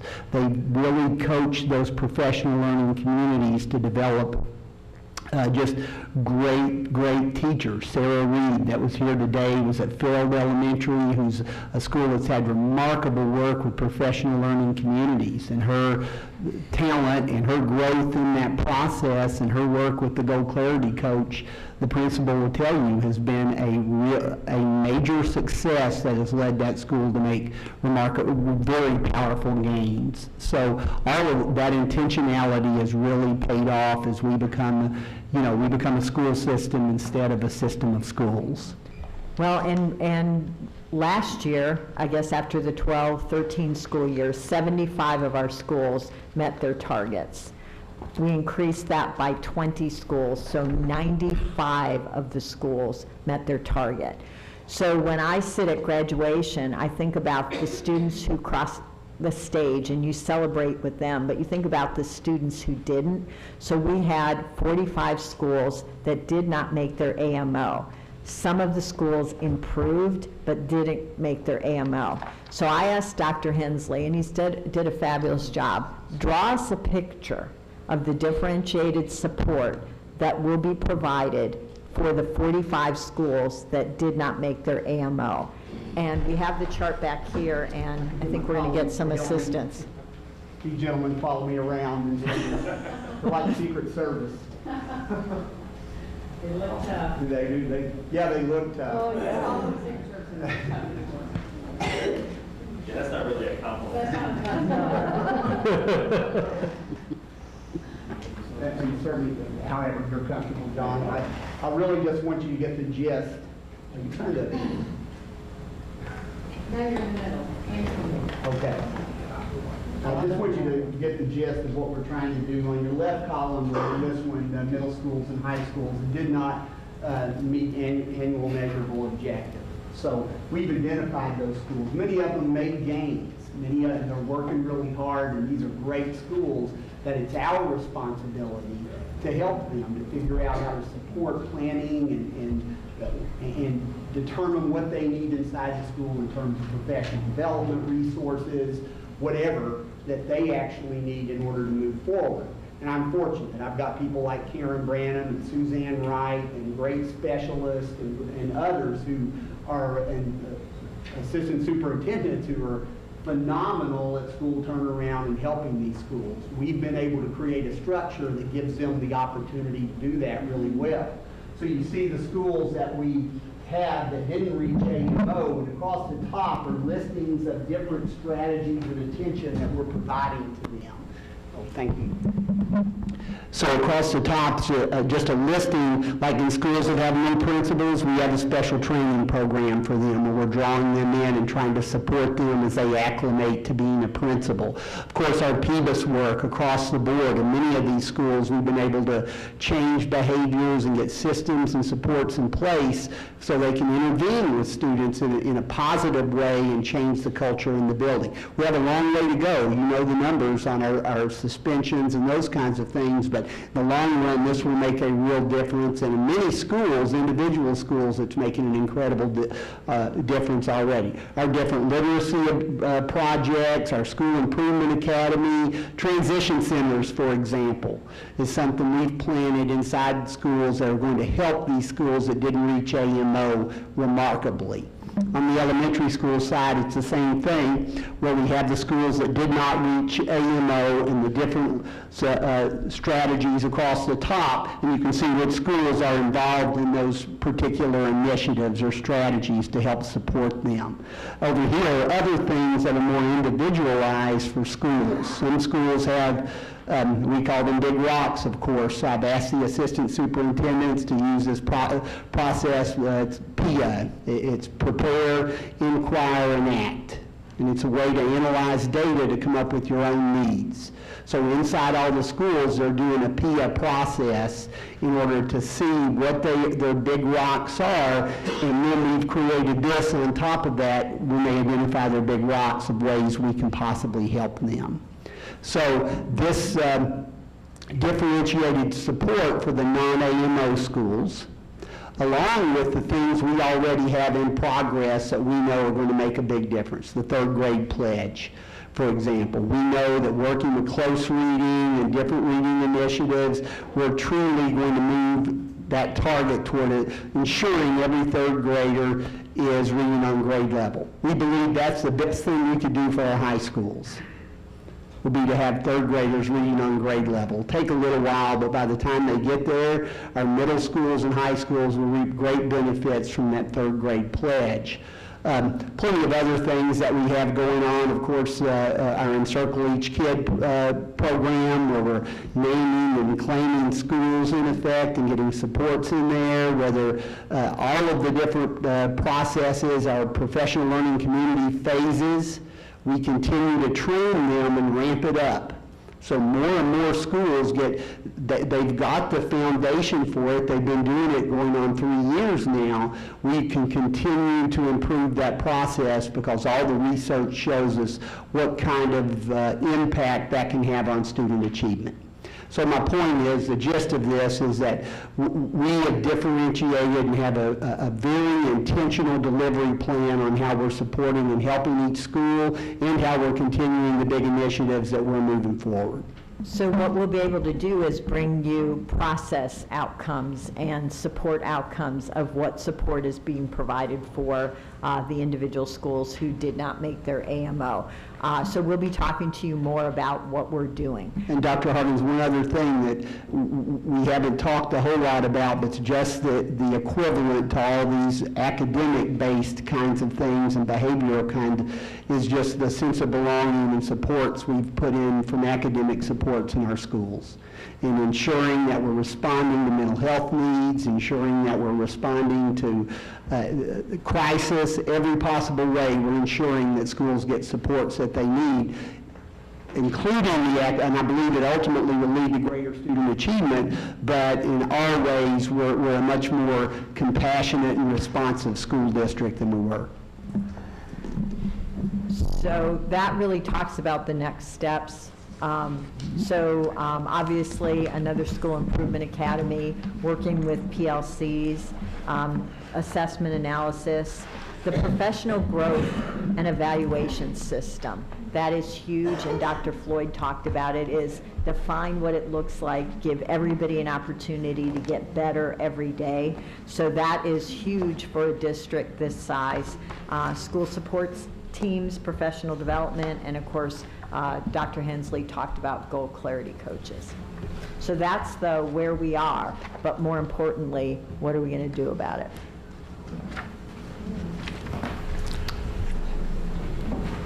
Questions? Ms. Wesley? I have a couple of questions, a comment. Does every school have is every school involved in doing PLCs, professional learning communities? Yes. Every school is.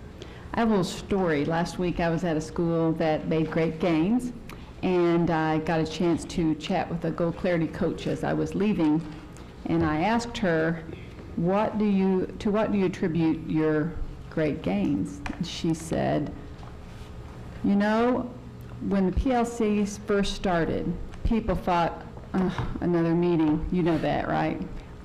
She said, but now, I'll tell you, it has made all the difference. And she explained it in a way that I could understand. She said, I said, why? What about it? And she said, because when I taught, she's a Gold Clarity coach now, we would teach to a class, and then you'd think the class is doing fine, everything's going fine, the class is fine.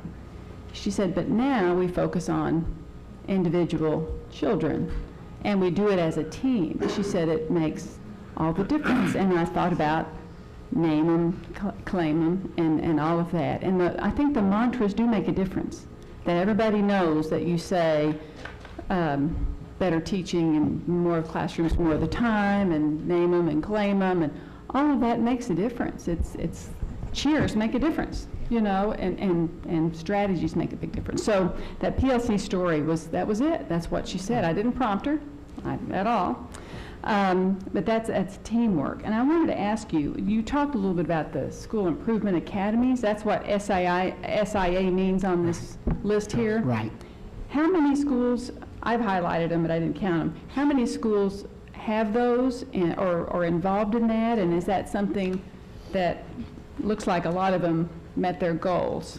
Do you attribute that to, as like PLCs, do you attribute that success to the academies? I think it's a combination of multiple factors, I really do, but the School Improvement Academy brought them into a network, in effect. I used an institute model where they would come in and unfortunately have to listen to me for a while, but then they would take that back out into the school, and I would have the assistant superintendents follow up and the ETCs follow up, so that they turned the work that we did together as a network into real practice. So that institute model is a different way to do professional learning than we traditionally have, which is you come in, you get your bucket filled, and you leave, and hopefully you don't spill it before you get back to school. This method really led to a deeper understanding, I think, of what it meant to be a change agent in the school, and 88% of those 30 schools actually improved, some of them remarkably. So I'm very proud of that. It's a real tribute to those principals who came into that reluctantly, probably, and none of them expressed like that the to PLCs, me. it's like, what's this another, it's another thing to do. That's right. And they're not looking for, they're looking for things that will make a difference. That's right. Right. And this ultimately made a difference in 88 of those schools, I believe, thanks to the work of the assistant superintendents and the principals. But yeah, that intentionality, that follow-up with the SIA, about 30 schools. This year, only 9 hit our criteria at first. So we expanded our criteria a little bit. We're probably going to work with about 15 to 20 schools, and we're putting that together. You see the X's on there. We're starting to schedule exactly what we'll do with the SIA. But you're going to keep that going? Oh, yeah. Is that a big resource need, or is it something you just fit in? Just fit in. So that's something like PLCs that we have staff just build it into what they already do? That's right. So yeah, they come in and we do professional learning and then follow up, a lot of time with them having conversation around case studies and things like that about how they can make changes. Mm-hmm. This is a real story of progress and success and I see it's the story over the last four years, really, since Dr. Hargens has been here, and we had the strategic plan, we implemented a curriculum audit, and Dr. Inslee, I'm glad you mentioned that we really pushed resources into schools. I think there are people in the community that do not believe we did that, and we did, and the mantra that we didn't is wrong and shallow and unhelpful and inaccurate. We pushed lots of resources into schools, assistant principals, Gold Clarity coaches, SRT training. That's another, the whole idea of teamwork, the PLCs, and that's what SRTs are learning to work together as a team, and someone else mentioned that to me. but that's the same kind of thing. So we have done that. We've found lots of success, lots of progress, certainly not there. Right. And, but you can't ignore we're doing the right thing. Our challenge is, in education, things change all the time. Bob, you've seen things change so much. Accountability systems, the way we grade ourselves, seems like we're starting over every few years. And I hope now that we in Kentucky should be very proud that we've implemented the Common Core standards early. They're well embedded in what we're doing, or people are still learning, but they're there, not going anywhere. We've got this accountability system, and if we can stick with what we're doing and expand the things that are helping us make progress, should continue to do well. So it feels really good to see that progress. Dr. Huggins, thank you for your focus on that too. So I don't have any questions. Just glad. Ms. Duncan? I've got three kind of observations, well, actually four with this one. On the page that shows our groups, the progress of our groups, it's really hard. I see it's really hard to close achievement gaps among these groups when everybody seems to be progressing about at the same pace.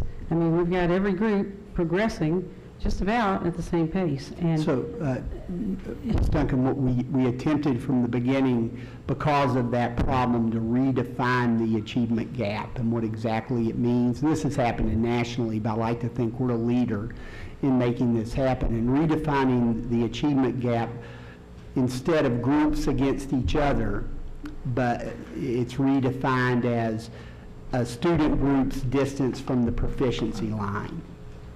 And that sounds subtle, but it doesn't pit groups against each other. What it says is put your attention on every single student group, figure out a challenge, figure out what you need to do, whether it's in the culture of the building, through equity audits, through equity institutes like John Marshall has done for us. I mean, figuring out exactly how to change what you do so that student group crosses the proficiency line. So I've challenged our principals to measure themselves by the distance. Bob and I drew really a number line for them and said, what we're going to measure is how far you are from proficiency, not how far you are from other student groups. And as long as we can still differentiate for those students and still be sensitive to differences and focused on student groups that need our help, that have been disenfranchised the most, we will see every group go up, which is really what we want. And 2 years in a row, we've been able to do that. There aren't many large urban school districts in America that can make that claim about every student group. Well, that's what I think actually that's something that is pointed out nationally, that if you break everything into its groups and you judge the progress of the groups, it's not, I don't think it's just here, but it's across the country. The groups are progressing. It's just the average is not meaningful because we have so many more numbers coming in at the lower scoring groups. But you know, to me, I think this is very valuable to look and see when you see the socioeconomic gap between the students who are on free reduced lunch versus the students who pay for their lunches. I mean, you've got a 30-point difference in their performance. These things tell us things. They tell us how important it is that we see that whole child in the kind of support that we give them. But I thought, I mean, that to me is the most interesting chart. And then on the page, you know, I'm not a fan of drawing lines, drawing trajectories, and pretending like everybody's going to learn it at a prescribed pace. I'm not a fan of that, but that's how we have to do it. And I understand that, and I accept that. And it actually was amazing how close, or how we even, I think, jutted above the line that was drawn on our college and career readiness. But one thing that we need to do in college and career readiness on that chart, one thing we have done is added certifications, industry certifications that kids can be eligible for. But we really need some hard work on that of how can we get certifications available to kids, because I think that's made a big difference in expanding what they can become certified in. while they're in high school with us, that counts toward that career readiness and actually gives them a way to pay for their college if they, or help pay for It's their my hope college. the Ford Next Generation Learning work helps us to narrow that and make a more persuasive argument to KDE around assessment and accountability to say, hey, we need more opportunities, more chances for kids to be on their own success pathway. So I agree with you completely, and I think we're trending that way. I think many people are recognizing that those are legitimate and real opportunities. Those career pathways for students are meaningful, and our work with our CTE and partnerships with JCTC and all those things are working. We just need a wider range of opportunities for kids to be able to do even more. Well, one more question. Oh, Bob, did you want to say? Yeah, like on this career readiness, the data that we showed you was really just college readiness. If you counted the bonus points, we would have been at 67%. And the bonus would have been kids that were college ready, plus they got the career readiness. So I wanted to point out that what we're showing you here is just college readiness. Yep. Dr. Harkins, I want to ask on graduation rate for alternative schools. How are you figuring a graduation rate? Because usually they're in and out of alternative schools. They don't like go there, enroll, and stay for 4 years on many of these alternative schools. Sometimes they go there for shorter stints of time. So how did you figure those graduation rates on those schools? They are the clock starts on a kid for a 4-year graduation rate on the first day that they are a freshman in our school district. So if you become a freshman in let's say a freshman at Fern Creek High School. A freshman at Fern Creek High School in, let's say, 2011. In the 2011-12 school year, the clock starts running, and you have the 11-12, 12-13, 13-14, 14-15 to be a graduate within 4 years. Okay, and so if you were at Fern Creek, let's say the first year in 11-12, and then you went to an alternative school, the clock just keeps going. It doesn't reset. It does not reset. And now, if we would have had a 5-year cohort graduation rate, those alternative schools would probably show a higher mark. Jefferson County High School. The student that started at Fern Creek, you said, or started at Fairdale and went to an alternative school, where are they counted? They are counted, okay, now for that graduation rate, for the purposes of accountability, they are counted at the, no, they're counted at the high school, right, Dan? Right. Yeah, they're counted at the A1 high school. They're And counted then there.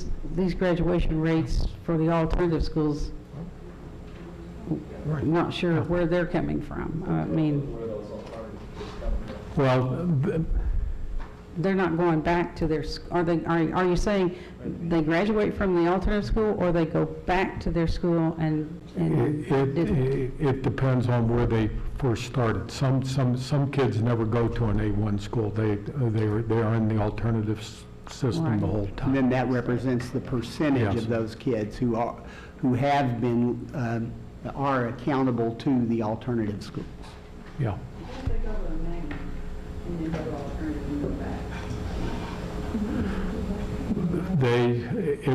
Wherever they are, where they started, and now on that, there may be something about the reside school. It depends on the counting rule. Okay. There was some confusion for college and career readiness when we had the alternative schools here. I think Board Member Jones asked a specific question about that, and there seemed to be confusion with us getting a definitive answer about what that looked like. And I think the question is, does it go back to their school, whatever school, high school 1, 2, or 3 is, or does it stay at the alternative school, and who's accountable for that? I think that was the question that was raised when they were here, and you don't have to answer it now, but that is a concern. I will send you the the like visual that all our building assessment coordinators have around how you, quote, count the score, okay, as far as the alternative schools go. Okay, and I'll make sure that's in the next board update. Sorry, I didn't mean to interrupt, Ms. Duncan. We jumped in your question, so I apologize. Okay. You have another question? No, I'm good. Thank you. Okay. Ms. Haddad? I thought they changed that. I thought that the test scores were going to stay, they weren't going back to the school that they never were. No, they are considering that this month. Okay. They are considering it, the state board's hearing those proposals this month with the timeline that they will vote on it in December. So as it stands now, if you don't go to your reside school, even you just go to an alternative school, your reside school gets the scores. Yes, yes. So now they want to change that so that doesn't happen. Right. Which is fair. Yes. They shouldn't be doing that. Yes. Yeah. Can I say, I just want to congratulate everybody on the hard work they've done. It's amazing when you can go up from a 9 percentile to 51 percentile in 3 years. That's amazing. And it just shows the hard work and the leadership and giving the support to the schools. My principals were at my community meeting, which I'll talk about in a little while, and that's what they said made the difference. The extra support they got in their schools made them successful this year, and the intentional work. And it's a different culture, which we're seeing now, because they feel like they are getting more money to the school. You go ahead. Mr. Brady and then Mr. Jones. So a couple of questions come to mind. The boards that you presented over here, and which I guess turned John and Mike into Vanna White for just a moment or two, that was good information, but when was that available? Because that would have been really valuable for me to be able to review in our board pack, or posted on our site. Today. Okay. We completed everything, and we hadn't decided that we'd actually share it with you. I even have, I have some copies of it that we put together minutes ago before the board meeting to maybe hand out to you, but the print on it is so small, I didn't even want to provide it to you. We didn't think that way. So you printed those boards today? Yeah. Oh, okay. And I just got to tell you, Kim Katzman and Helene Kramer and those people at our Materials and Productions, they are remarkable. We just turned around this morning and said, you know what? These would be great on a board, and we have them, and they had to work really hard to make that happen. Great. So I'd like to get an electronic version of that. Sure, so take a yeah, closer we'd be look. happy to, yeah. In some of the information on there really kind of strikes back to what we're referring to on cohort 3. When you go into your slide deck, you're talking about cohort 3, and it just that cohort has not, it just seems to not make any progress. You know, it's really interesting when you take a look at that. You know, the one of those few schools on there that met their AMO is Myers, which is not really, you know, there anymore. But even with that, the rank didn't change. It's still in the first percentile. So, and with the other one that made it, TJ, it only incrementally went up from 6 to 8. Everything else pretty much slid back down, with the exception of Westport. That made, again, an incremental gain. But are we looking at, and aside from this, because I haven't really had a chance to really deep dive into that board, but are we taking a closer look, or seeing what extra supports can be done with this? Because the other cohorts, you know, 1 and 2 seem to be making some pretty good progress, but 3 is just being really stubborn. And what can we do to really push the dial on that? And the difference is middle school. Yeah. Cohort 3 is all middle. And we have 6 middle schools that are in priority status, and I think there's only 1 middle school in the state other than us that's in priority status. So I think the difference that you're seeing is that's middle school, and not that we're not working on that. But we added to our delivery planning process an entire middle school initiative. We've partnered with the Southern Regional Education Board. I've got a group called Battelle for Kids. We're doing a literacy design and math design units with them, with those different middle schools. We're looking at PBIS supports. We pulled a couple of them into training that were a little reluctant.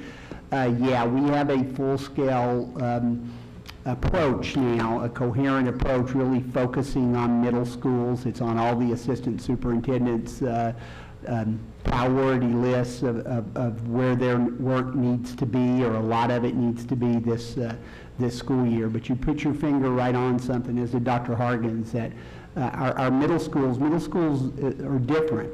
One real problem is our professional learning communities have worked so well in high school and so well in elementary, but middle schools have always had a interdisciplinary team approach. It's been for 20 years, it's the way middle schools have done business, unfortunately, because what it does is it creates interdisciplinary teams that when they become a PLC, they don't have much to talk about. You're the math teacher, I'm the English teacher, Bob is the social studies teacher, and we're all sitting on a team, and it makes it more difficult. It sounds like, why don't they integrate really well? Well, that's not as easy to do as it sounds.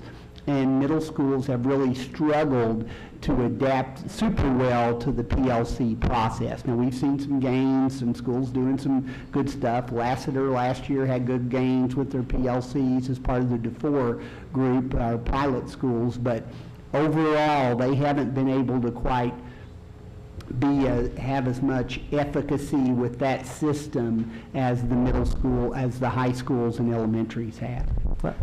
I'm sorry, go ahead. No, I was just going to say, as Maupin eventually moves to K-8, and as we think about Reach at Atkinson, K-8, it will be interesting to see the difference when you don't add the transition going from 5th grade to 6th grade. So we think that that seamless transition and that continuity and consistency is going to help with those schools. So if we study that really well and it works, then I think nationally more and more people are looking to unravel the problems of middle school, and we'll see what that does. Well, I know I'm not telling you anything you don't already know, but there's a real concern among our parents, especially our elementary school parents, when they get closer to that elementary time. And we can see it always dips, our attendance dips, and then it kind of comes back from, once we get into high school. Middle school is a very difficult time for kids. Teaching those kids it can be very challenging as well. But it's something that we really have to have a main focus on, because we are losing really good, engaged kids with really good, engaged parents because of this issue of our inability to be able to conquer or move the needle in the right direction regarding middle schools. And again, I know you know this, but we really, really need to focus on that. And I'm so glad that we're making gains, but it's not. We have to do more. We have to do more, especially when it comes to our middle schools, because this is where we're going to lose our kids. And if we want them to excel and to push further into high school, this is the moment we have to capture them. This is the point where they're starting to become who they're going to be for the rest of their lives at this point. And I think we have to do a much better job of really focusing on that. I don't want it to become a crisis, but we're in that neighborhood. Yeah, I agree. So my other point I want to ask about this is regarding some of the other downward arrows. And I'm glad that we're moving the needle in the right direction in some areas, but we have too many down arrows in high school, and obviously we've already talked about middle school. But across the board, it seems that we have this issue of social studies and language mechanics. And we talked about this earlier when you gave our briefing. You had some ideas as to why this was happening. Do you have any better ideas as to why this is happening? Well, now that you've had a chance to wrestle with these results. A couple of things you have to look at. Our highest proficiency levels at elementary and middle school are social studies and science. Those are our two highest proficiency rates. So while the arrows are going the wrong direction, certainly at so many schools, we saw great gains in reading and math. And I think some schools kind of refocused a little bit, because at elementary in particular, we'd had some drops in reading. So it's just there's a limit on time in a school, and I think sometimes when those priorities are set, science and social studies can pay a little bit of price for that. Another thing is we really have to get what I call goal clarity on social studies content and on science content.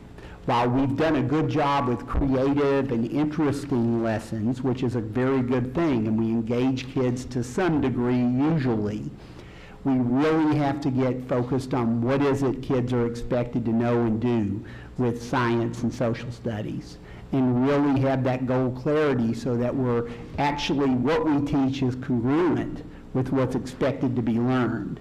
And I think we have a little bit of a ways to go in those content areas for a lot of reasons, from university training systems to textbooks that often guide those subject areas a little too heavily.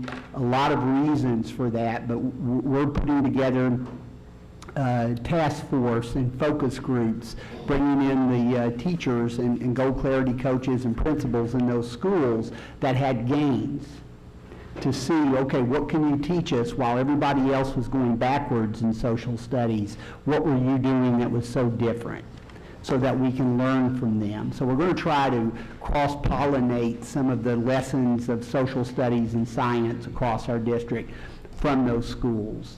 So hopefully we can turn the tide on those two subject areas, but overall proficiency, science and social studies, even though their arrows were going backwards, they were above 50% at times. The only subject area is above 50%. Well, I don't want to make it, even over 50% still. I get you. As educators, we always want to push for more. Right. But I just want to make sure that we understand what's going on, because we can't fix what we don't know is broken. Right. What we don't know the cause of. Agree. So we really, I understand that this is early. You just got the results a couple weeks ago. But let's try and get to a point where we know, and I know that seems to be a trend statewide too, so I think it's your issue of, how much time is in the classroom and how you allocate that is probably, it is obviously, it seems to be an issue that's occurring statewide. But I just want to make sure we know what's going on, because to me, I can't fix what I don't know. Right. And I just need to, I want us to make sure we know. You're exactly right. Mr. Jones and then Ms. Duncan. So I'm encouraged by a lot of what I see, but I have to ask this because the backdrop is a national regime where for more than a decade, all states set up their own standards and showed arrows going in the right direction, and the nation learned that we were using phony measurements. So if you look at could you put up the combined reading and math percent proficient distinguished? So we've got this one, yeah. A lot of wonderful signs of progress, but our mission is to see that all JCPS students graduate prepared. And if you look at the high school percentages of actual achievement as we measure it, they're going down over the last years. And I don't understand how that can be true while all the other encouraging things are true. And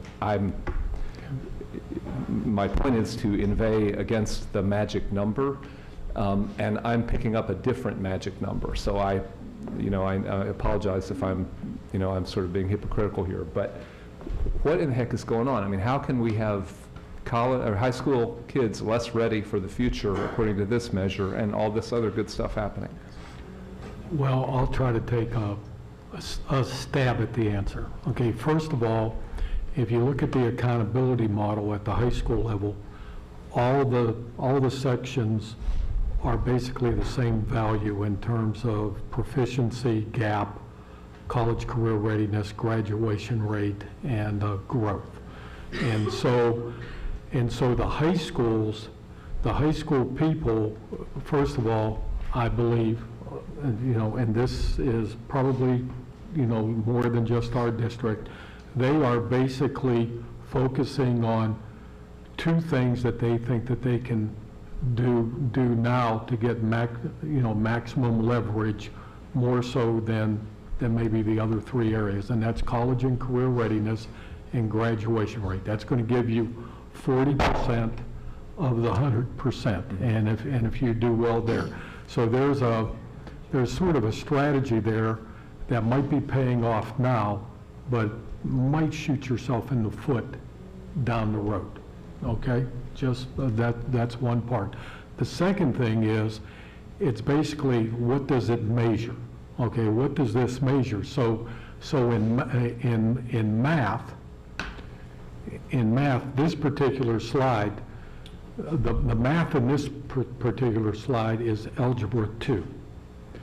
The math on college and career readiness is basically the ACT test, and I'm not as familiar with some of the recent changes, but at one time that was basically an Algebra 1 focused kind of test. Like if you knew Algebra 1 fairly well, you were going to do at least somewhat well on that test. And so I think it's part of that. The other thing is that this is one grade, like at the high school, versus kids that are having multiple shots in like college and career readiness. This is a one-time, at the end of a course, you're taking a test. So there are differences here. One of the problems that a lot of districts have across the country is making sure kids are on track. Okay, making sure kids are on track, and that means that you have to get the prerequisites to go on to the other courses. I don't know, like when you look at our graduation rate and the fact that we are improving, that graduation rate is a reflection of kids being on track. So we still have a little room to grow there in terms of where we're at. We're at 79%. We're behind the state on that, and we still need to improve on that. So I think that if we can get kids on track, prerequisite, then this particular slide's going to improve, as well as college and career readiness. But as I used to tell my team, sometimes it's easier for me to say it than it is for us to do it, and we need to have a little more like intentionality around keeping kids on track and getting them ready for these courses that do have these end of course tests. And really, I'm pushing everyone to not play the numbers, but to play achievement. Right. To focus on achievement. That still, our goal is to ensure proficiency for every student. That will take care of all the other numbers. So while we do have a heavy sense on college and career readiness, and our high schools are working extremely hard, just like our middle schools are. They're working extremely hard, doing the best they can within the system that's the context that's been created for them. I want us this year, one of my mantras will be, is the main thing is the main thing, and that's achievement. So remember that we will focus more and more on the kinds of instructional strategies. We're going to do professional development around the Marzano 9 strategies that work with a number of our schools that have very young faculties, and they don't know those Marzano strategies that a meta-analysis showed are the best strategies a classroom teacher can use. So we're going to return to some of those things to get those achievement numbers back up where they're really focused on good pedagogy congruent with the goals they want. Well, I think I appreciate the explanations, and I just want to say I'm probably never going to be smart enough to unpack all of the different measurements that go into all of these things, but I think it's really important that we work to build a culture and a framework here where if the Kentucky measurement system somehow allows opportunities for gaming or for phony appearance of progress, we stay focused in Jefferson County on making the main thing, because students here are not going to, they're going to be in the global economy when they finish one way or another, and having somebody tell them they're ready when they're not is not a good thing. So, thank you.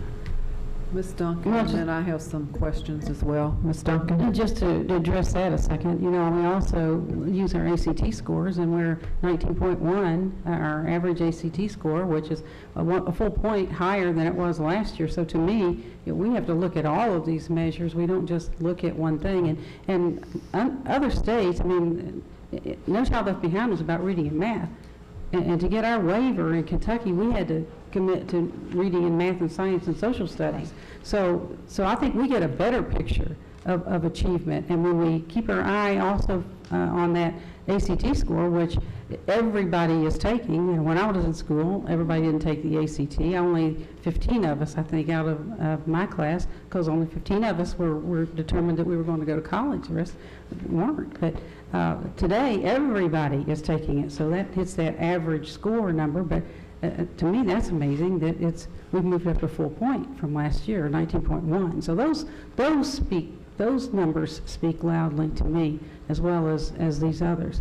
I think we just glossed over a huge point a while ago on middle school and that middle school discussion.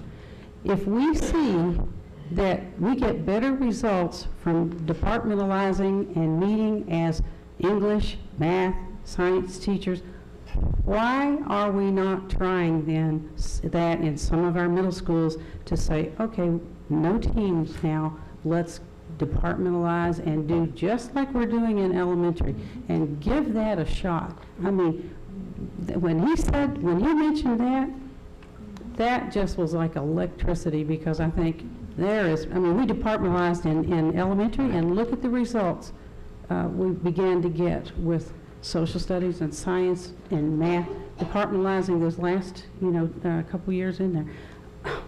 I think it'd be interesting for us to try some of this. We've really already started doing that, Ms. Duncan, but we're a year behind. If you look at the growth, you can see middle school starting to grow now while the others have grown. I attribute that to the fact we're a year, maybe a year and a half behind on PLCs in middle schools for that reason that you described. So we're pushing them toward that approach. We're helping them to create schedules that honor that approach and still get some of the interdisciplinary things, because that's how those many middle school teachers have been trained, and we want to honor that. And there are some benefits to that interdisciplinary approach. But you're right on target. We were slow. I was slow. It took me a year, a little longer, to figure it out. That's why the PLCs weren't quite connecting inside the middle schools the way they needed. All you have to do is sit in like that second grade team and listen to them analyze a test item and how they were all teaching it and why the kids had trouble with it and what they can do. All you have to do is listen to that, to know exactly. That is just the key. And if we're not having those discussions at the middle school level because of the structure, wow, we need to make some changes, I think. I have a couple of questions. On page 5, where we talk about the KDE delivery targets, and then we turn over to page 6, and we have the chart at the top that talks about combined reading and math by student group. Do we have metrics and goals for our subgroups? The goals that we have is a goal for what is called the gap group. Okay, so if I look on here and see the gap group, then I know that there are several other groups that compose the gap group. Is that correct? Well, the gap group is composed of, and I'll just take it from this chart. African American, Hispanic, Asian, LEP, free and reduced lunch, ECE. Okay, if you are in there just once, okay, so if I make the gap group because I'm African American, but I'm also free and reduced lunch, and et cetera, I'm only counted once in that delivery target. Okay. Should there be delivery targets for each of the groups that you named separately? How do we know that we're working harder to get the numbers going in the right direction? Okay. To answer your question, the state gives us a goal on the gap group. We could create goals for like each of the groups. Would that not be helpful for us as a district? I understand what the state gives us, but if we are clearly moving in the right direction, but as we talk about, I think Board Member Duncan talked about that everyone is moving at the same pace. So if we continue to move at the same pace, we will have people that continue to climb the ladder, and we still will have this big difference between those that are going up and those. Okay. I think it's always good to have targets, okay? I think Dr. Hensley explained that right now, the target for everyone in here is 100, okay? That's the target, but the state has that as a goal for 2022. So we could back it down, and we could have for 2016, 2017, we could do a target for like each one of these groups. And we could also but look it at would be our target. the groups by grade level, so which might give us a window into where the progress is being made. I'd like to see more information that's specific to our district and a more immediate goals, because 2022 is, that's a little bit away, and I think that we need to look at things sometimes closer than that. So if you can provide that for us, that would be helpful. And on page 10, you talked about schools that were eligible to exit their priority status. And I heard Western Middle School, but I didn't hear the other schools. Would you tell me there were 4 other schools? Yes, let me, okay, the schools that I have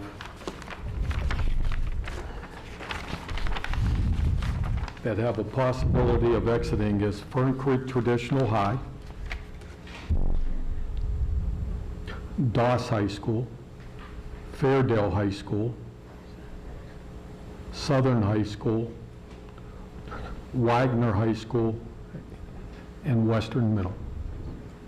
Okay. And when we move students from Myers to Wagner, 7th and 8th grade, so how are those students counted? They're in Wagner High School, but how do we count their middle school scores? They will be Myers at Wagner. Myers at Wagner. Yes. And Western Middle School, we added additional students at Western Middle School. Have we added additional, we added 6th graders at Western Middle School this fall, correct? Yes, we did. Okay. Could that impact? It could impact, yes. Okay. I would hate to see them get so close and have to start all over again. I know. Okay. I think that completes my questions. Thank you. Other questions? Ms. Wesley? I have a follow-up on that middle school thing. Westport Middle School made gains, right? 0.2%. They're still in priority status. Is that, well, that's what that means, they stay in priority status? Let me see, Westport would be, yes, if Westport would have been a yes this year, they would have been on the list to be maybe exiting next year. 0.2%. And I will tell you this, that Westport had, along with several of these other schools, had what were called these track back kids, which we mentioned earlier, that the counting rule is that students that they've never seen have gone back to Westport, and we have checked. How many of those kids were there, do you remember? Several? I know that we've checked probably 15, at least personally. If they didn't get counted, would they have met their goal, perhaps? I mean, I hate to talk about kids that way, because they're important, but... 2 is very close. But Yes, as far as... very close, yes. There's There would be no- a possibility. Is there any appeal process? There's no appeal process on this. We have looked, like every time that they've sent us someone about where should their accountability be, we have checked it, and right now we have found that there have been no errors made. as Okay. far as the Westport accountability. I have one, I don't want to drag this out too long, but I have one question I meant to ask you, Bob. I mentioned it to you earlier. Can you tell us, we're part of the National Assessment of Education Progress. That's Right. how it, NAEP. Nate? That is the best way to really benchmark ourselves against other districts, right? Well, right Because we now, all yes. take one, right now it is, Yes. because we all take the same test, Yes. right? Yes. That's every 2 years? It is every 2 years. Our schools this year will be taking it in January and February of 2015. So this board will have a report on how we benchmark against other districts similar to us. Yes, they should have that, you should have that report probably August, September of next year. Yeah, I just, it's not that far away.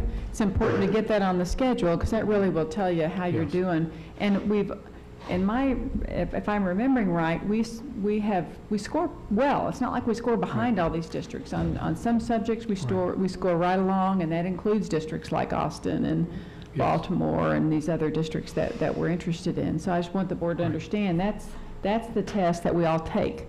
And there's no difference in the state to state to state, and it's important to track that, so. Right, and we voluntarily ask to be part of that. And That helps in our waiver, right? And we are fortunate to be in, well, and we are fortunate to be selected as one of those I see. districts. Good, thanks. Okay. If there are no more questions, is there a motion to receive the report on the accountability results? Ms. Duncan, second. Mr. Hathaway, all those in favor? Motion passes unanimously. Thank you so much. It's a wealth of information. Thank you. The next item is the 2014-15 Board of Education Discussion Agenda Planning Calendar. Mr. Brady.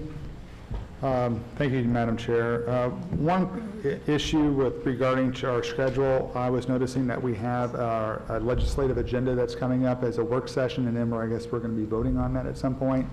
It occurs to me that the work session happens before the election, and then us voting on it happens after the election. Just a thought that we may want to delay that, maybe put it back, because the results of the election this year could impact what our legislative agenda is. So it's a thought, just looking at that and taking it under consideration. So you're saying move the work session to November and then ask for approval? We can do that, if that's what the board wants. The suggestion was to move the work session for the legislative agenda, or the other option would be to start on it, and maybe have another work session after, before asking for approval. Yeah. How does that fit with the legislative calendar? Yeah. Mr. Hathaway. I think we can definitely work on it and come to some agreement of some items regardless of the election. I do understand what Mr. Brady's saying, but we can prioritize after the election. I think we can agree on the issues. That's fine. And then prioritize once we see the election. That'd be my suggestion. It's just something I thought I'd mention, because that just, it could have an impact. So what, I heard your suggestion, and then I heard Mr. Hathaway's suggestion that we start on it but not finalize it until after the election. Yeah, which is actually what's currently planned, but that's actually what the agenda currently is, what the schedule currently is. But we could revisit it, is what you're saying? But I think we have been asked to do it, to start on it, because it has not been on the agenda, and more than one board member asked us to do that. So I think that's why we tried to put it out there. So I think maybe we should start on it and not finalize it until after, because more than one board member had asked that we get something going. That's fine. Okay. Other things for the discussion, the planning calendar, sorry. Other items? Motion to receive the planning calendar. Ms. Westland, second. Mr. Brady, all those in favor? Motion passes unanimously. Thank you. Next, we move to board reports and requests, and we still have two speakers waiting for the board. to speak before the board tonight. Board reports and requests.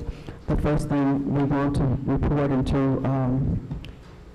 to emphasize and to congratulate Mr. Brady on your birthday on October the 9th. And having said that, then I will ask for other board reports and requests. Mr. Brady. First of all, thank you. You're welcome. I do appreciate that. I would like to see a request that we get an update on what's going on with the current investigation regarding Mel High School. Jim Jury's been doing double duty on that, between that and his duties at Ballard for a while, and I'm sure he's a very talented individual, but you know, there's only so much a person can do, and this is supposed to be a temp position as it is. So I think that I'd like to find out, you know, what the timeline is going to be on that. It seems that that's been an ongoing issue for quite a long time. I also would like to talk or do another report or a thank you, and just kind of mention to LG&E to give thanks to them for an excellent Excel Awards dinner.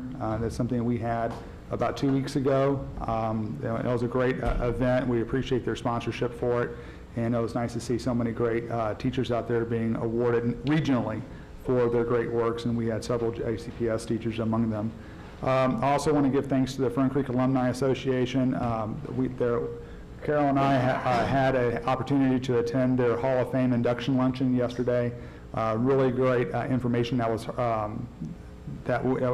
received there, and we had a chance to, and I'll just mention real quick that Marjorie Bilker Graves, who is a retired nurse from the U.S. Army and also Vietnam vet and a corporate nurse, was among the inductees, as well as Dr. Arnold Freeman, who is a leading cardiologist, I believe. Yeah. Out at Cedar Sinai in California, and also J.D. Nichols, who is more famously known from NTS development here. All three were inducted into the Hall of Fame, and I just want to say congratulations to them and also to the association for doing such a great, or holding such a great event. In addition, I want to also give congratulations to Ramsey Middle School for hosting the results press conference that we had a few weeks back. That was a really, really great event, and Dr. Hargens, I was very impressed with your presentation.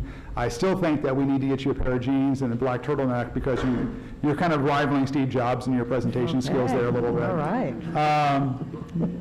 Get you some wire rims there too.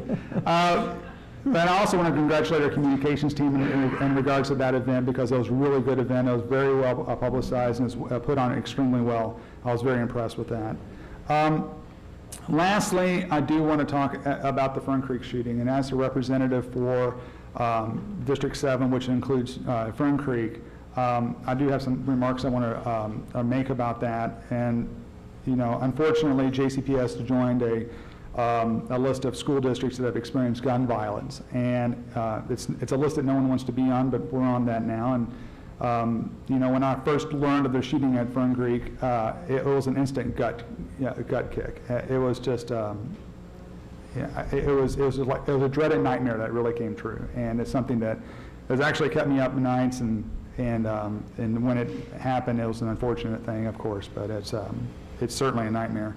But I do want to say that, you know, I went out there the day of the event, and I got to witness our staff and our Fern Creek school staff. Now, when I say staff, I'm talking about JCPS district staff as well as Fern Creek staff. And I want to commend those people. I want to commend Principal Meyer, our JCPS district staff, our school staff, and the students, as well as the Fern Creek community, for displaying a certain grace under pressure that day. It's not to say that there weren't issues, and I'll talk about that in a second, but I couldn't be prouder to represent that community.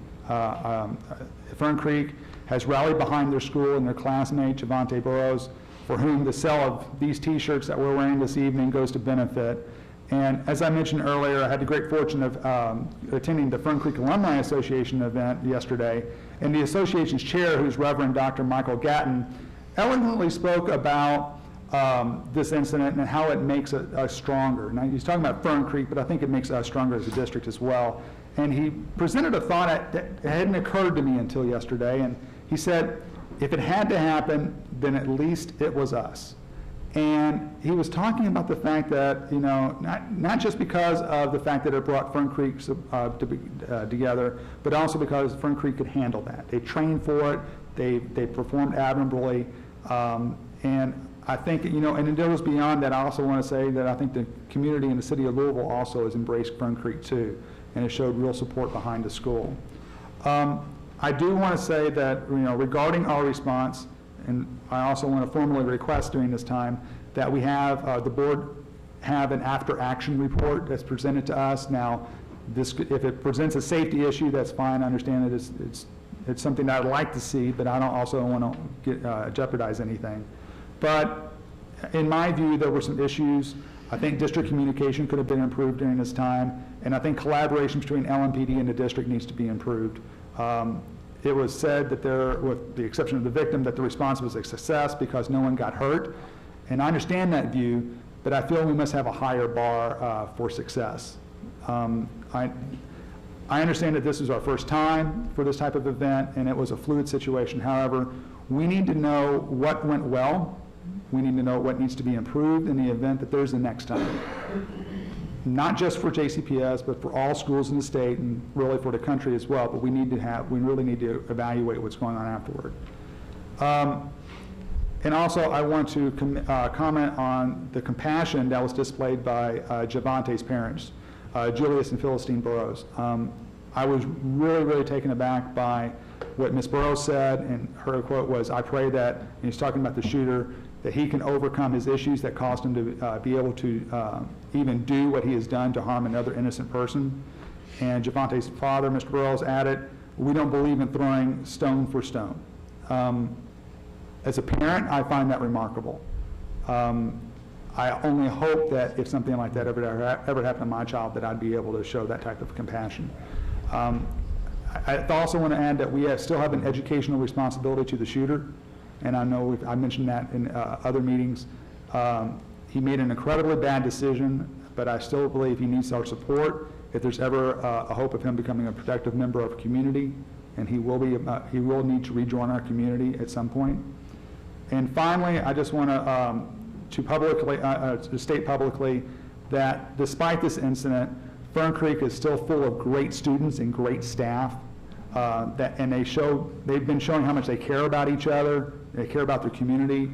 As you've seen from our results report, they are on the cusp of coming out of priority status. They have made remarkable gains over the last few years, and I just don't want this one terrible day to detract from all the hard work that those students and the staff have been able to do in all their accomplishments. And lastly, I just want to say the creek is rising. So, thank you. Thank you, Mr. Brady. Ms. Haddad. Yeah. I too enjoyed the dinner yesterday and also attended a breakfast on Saturday I was invited to. And that community has always been a tight community. I chair the committee that named those schools for Ramsey and Farmer, and I learned about the history of Fern Creek, and it was really interesting. They still have a little building there that was a college, Swamp College, I believe was the name of it. So I learned a lot about that. Also, I had my community meeting at Moore High School the other night, and I think had about 10 principals came, and there were parents, 3 or 4 families there. And it was a good conversation, and everybody, I let the principals all get up and say, what was it that made you successful? Why did your scores go up? And they said, because it's what the board has done to give us the money to make it happen, that they have given us the resources that we need with the assistant principals and with the other money, the 500 resources that teachers are going throughout the district. And they said the PLCs are another reason that they feel like they've been successful. So it was really good conversation. They're learning about all the kids, not just going in the classroom and shutting the door. So it was really good conversation. And we had a young lady that's on the superintendent's committee, and she got up. I let her speak. I said, what do you think that you've learned from us? And she said she had learned a lot, and she really enjoyed meeting the other kids from the other schools. So it was really a good meeting, and we really enjoyed it. Thank you. Ms. Duncan? Just a couple of requests. I would like to find out what we are doing to support our principals as they undertake PEGIS. What are we doing to support them in this process? Because it's a very challenging process, and I think we're trying to implement this right now, and I'm just wondering, what are we doing to help them with this? And then I also would like to know, at the Phoenix School, how many students, old students, are there presently right now who made the transition from Stewart, and how many new students are in there as a result of bringing it to the middle and being available to other populations. So I just would like to see if we made a shift, if we held on to kids and added, or if we lost kids, or what's going on with that population. I just would like to keep up with them. And I mentioned I had visited Kenwood Elementary, a PLC, second grade level PLC, and with John Marshall was there, and all community members, and it was it's always a fascinating experience to listen to talk about the work and how they can help individuals, lessons, and how they can help individual kids. But then I also went to Olmsted Academy South, and I wanted to see Transition Center in operation, and I'm so pleased with the concept and the flexibility. I think they're not the only school that is using it in a flexible way, because I wondered how that was going to work if you don't have tons of people moving in and out all the time, in that original concept that I was thinking of. So the Transition Center, and I mean, I was also totally in awe of the procedures that have been put in place for PEBIS, the PEBIS coach, and the SRT coach, and this Transition Center. I think they told me the ISEP person wasn't able to be at school. She had an illness or something, and I think she was gone for a couple of weeks, and they didn't even meet her, because these people are so effective in running and getting in front of problems and taking care of things that they didn't even need her. So how exciting! It's a whole new world of discipline, I think, there. And I was not a strong believer in all this, but I certainly have come a long way now. Debbie and I are going to Frankfurt Saturday to meet with KSBAs and concerning their legislative agenda. So if there are any new ideas that we need to take there, we would like to hear about those and on our legislative agenda, what you're thinking about there, Dr. Hargens, and just kind of let us know, and we'll carry that with us. Thank you. Mr. Hathaway. I took a page from Board Member Duncan's success as a board member, and did a community conversation at a festival, the Southwest Festival. Was there, golly, 9 hours, 8 hours, long day, but it was very enjoyable. I want to thank Dr. Hargens for coming out and spending about 3 hours in the cold Kentucky rain out there with me. And one thing that, and publicly want to thank so many people that stopped by the booth and shared concerns and also shared applause. One of the things that was most encouraging for me is where my booth was situated. There was a number of elected officials, from U.S. congressmen to state offices, and plenty of council people, and also judges galore. And I lost track of the number of people that had good things to say about JCPS because our recent achievement. And what I mean by encouraging is not just the pat on the backs that you all deserve, but what was encouraging to me is there are more and more people that are taking ownership in the public education system we have in this county and want to step up and help. And it's decidedly different than what I saw on the campaign trail just two years ago.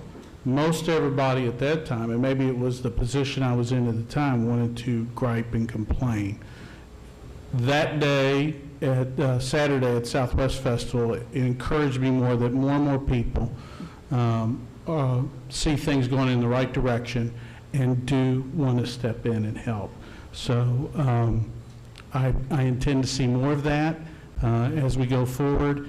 And when they ask for help, I'm glad we have opportunities for them. So, Thank you. Ms. Wesley?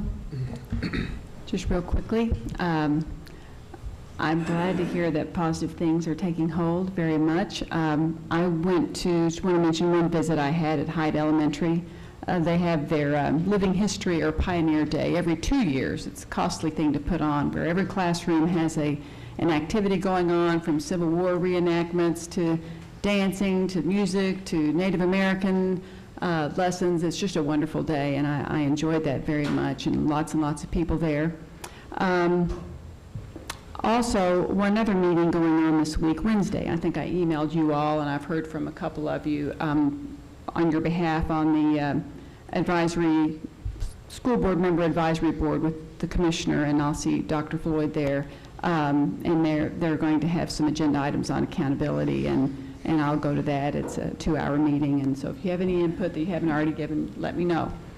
And then there's just one little item, not a super positive thing, but just a thing I want to pass along, just kind of because I think it's important to say it.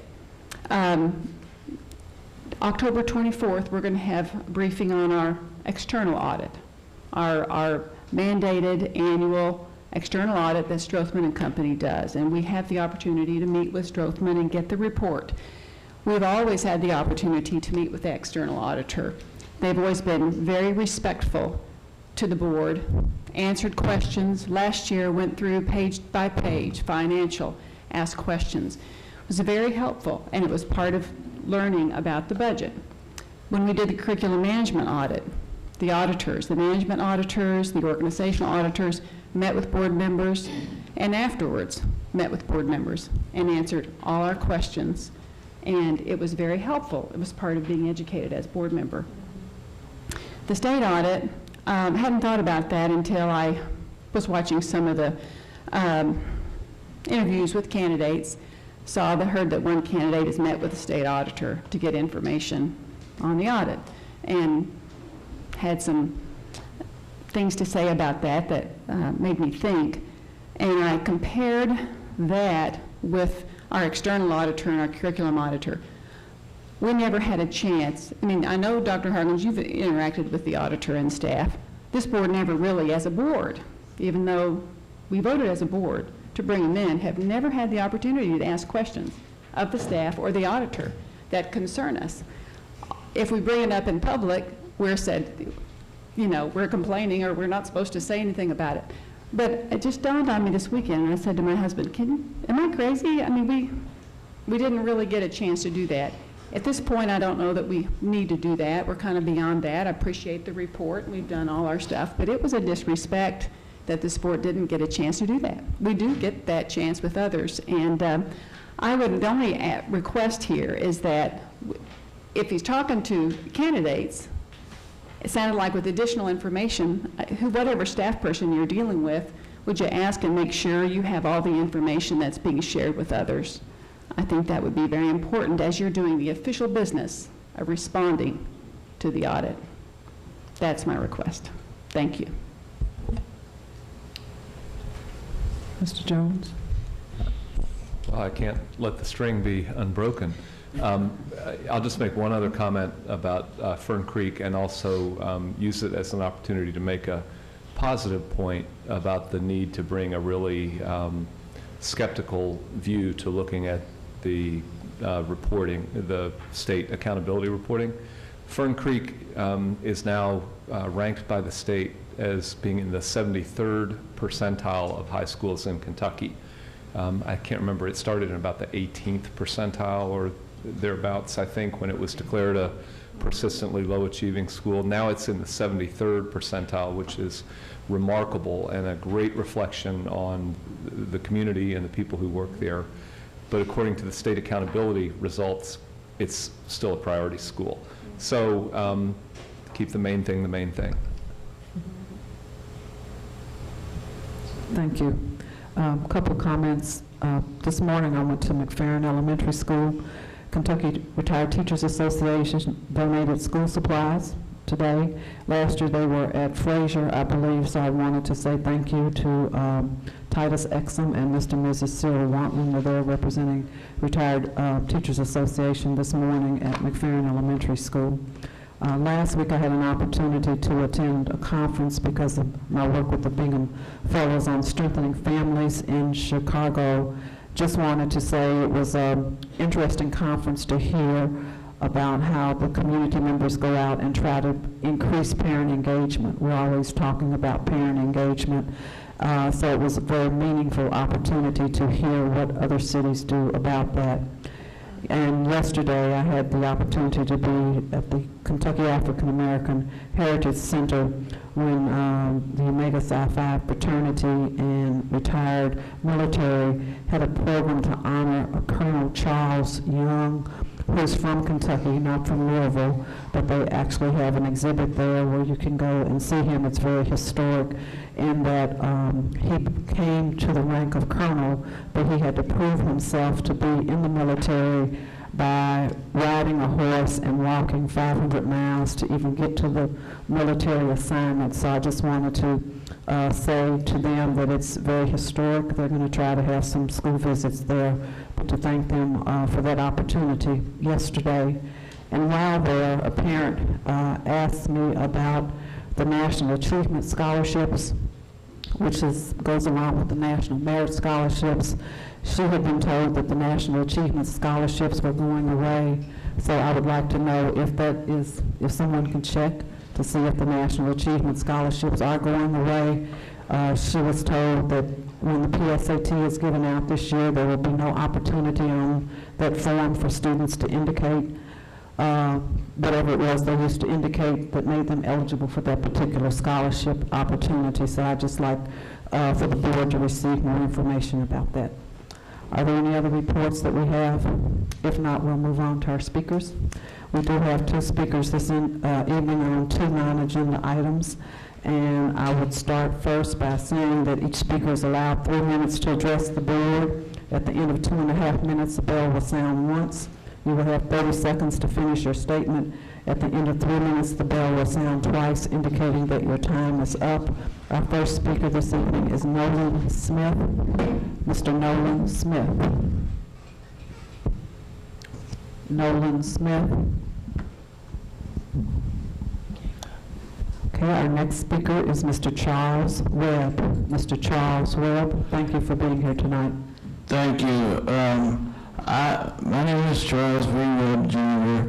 I graduated from Manual in May of 80, and in 84 a car hit me, and then basically in 03 I got the savant material status decree. I'm not enjoying doing this whatsoever, and when I did go to Manual, I did resuscitate a person that suffered a heart attack up in Santa Claus Land, which made the news and everything. And I tried to tell the teacher about it, and she happened to say, "Oh yeah, sure you did. People with cerebral palsy don't do those things."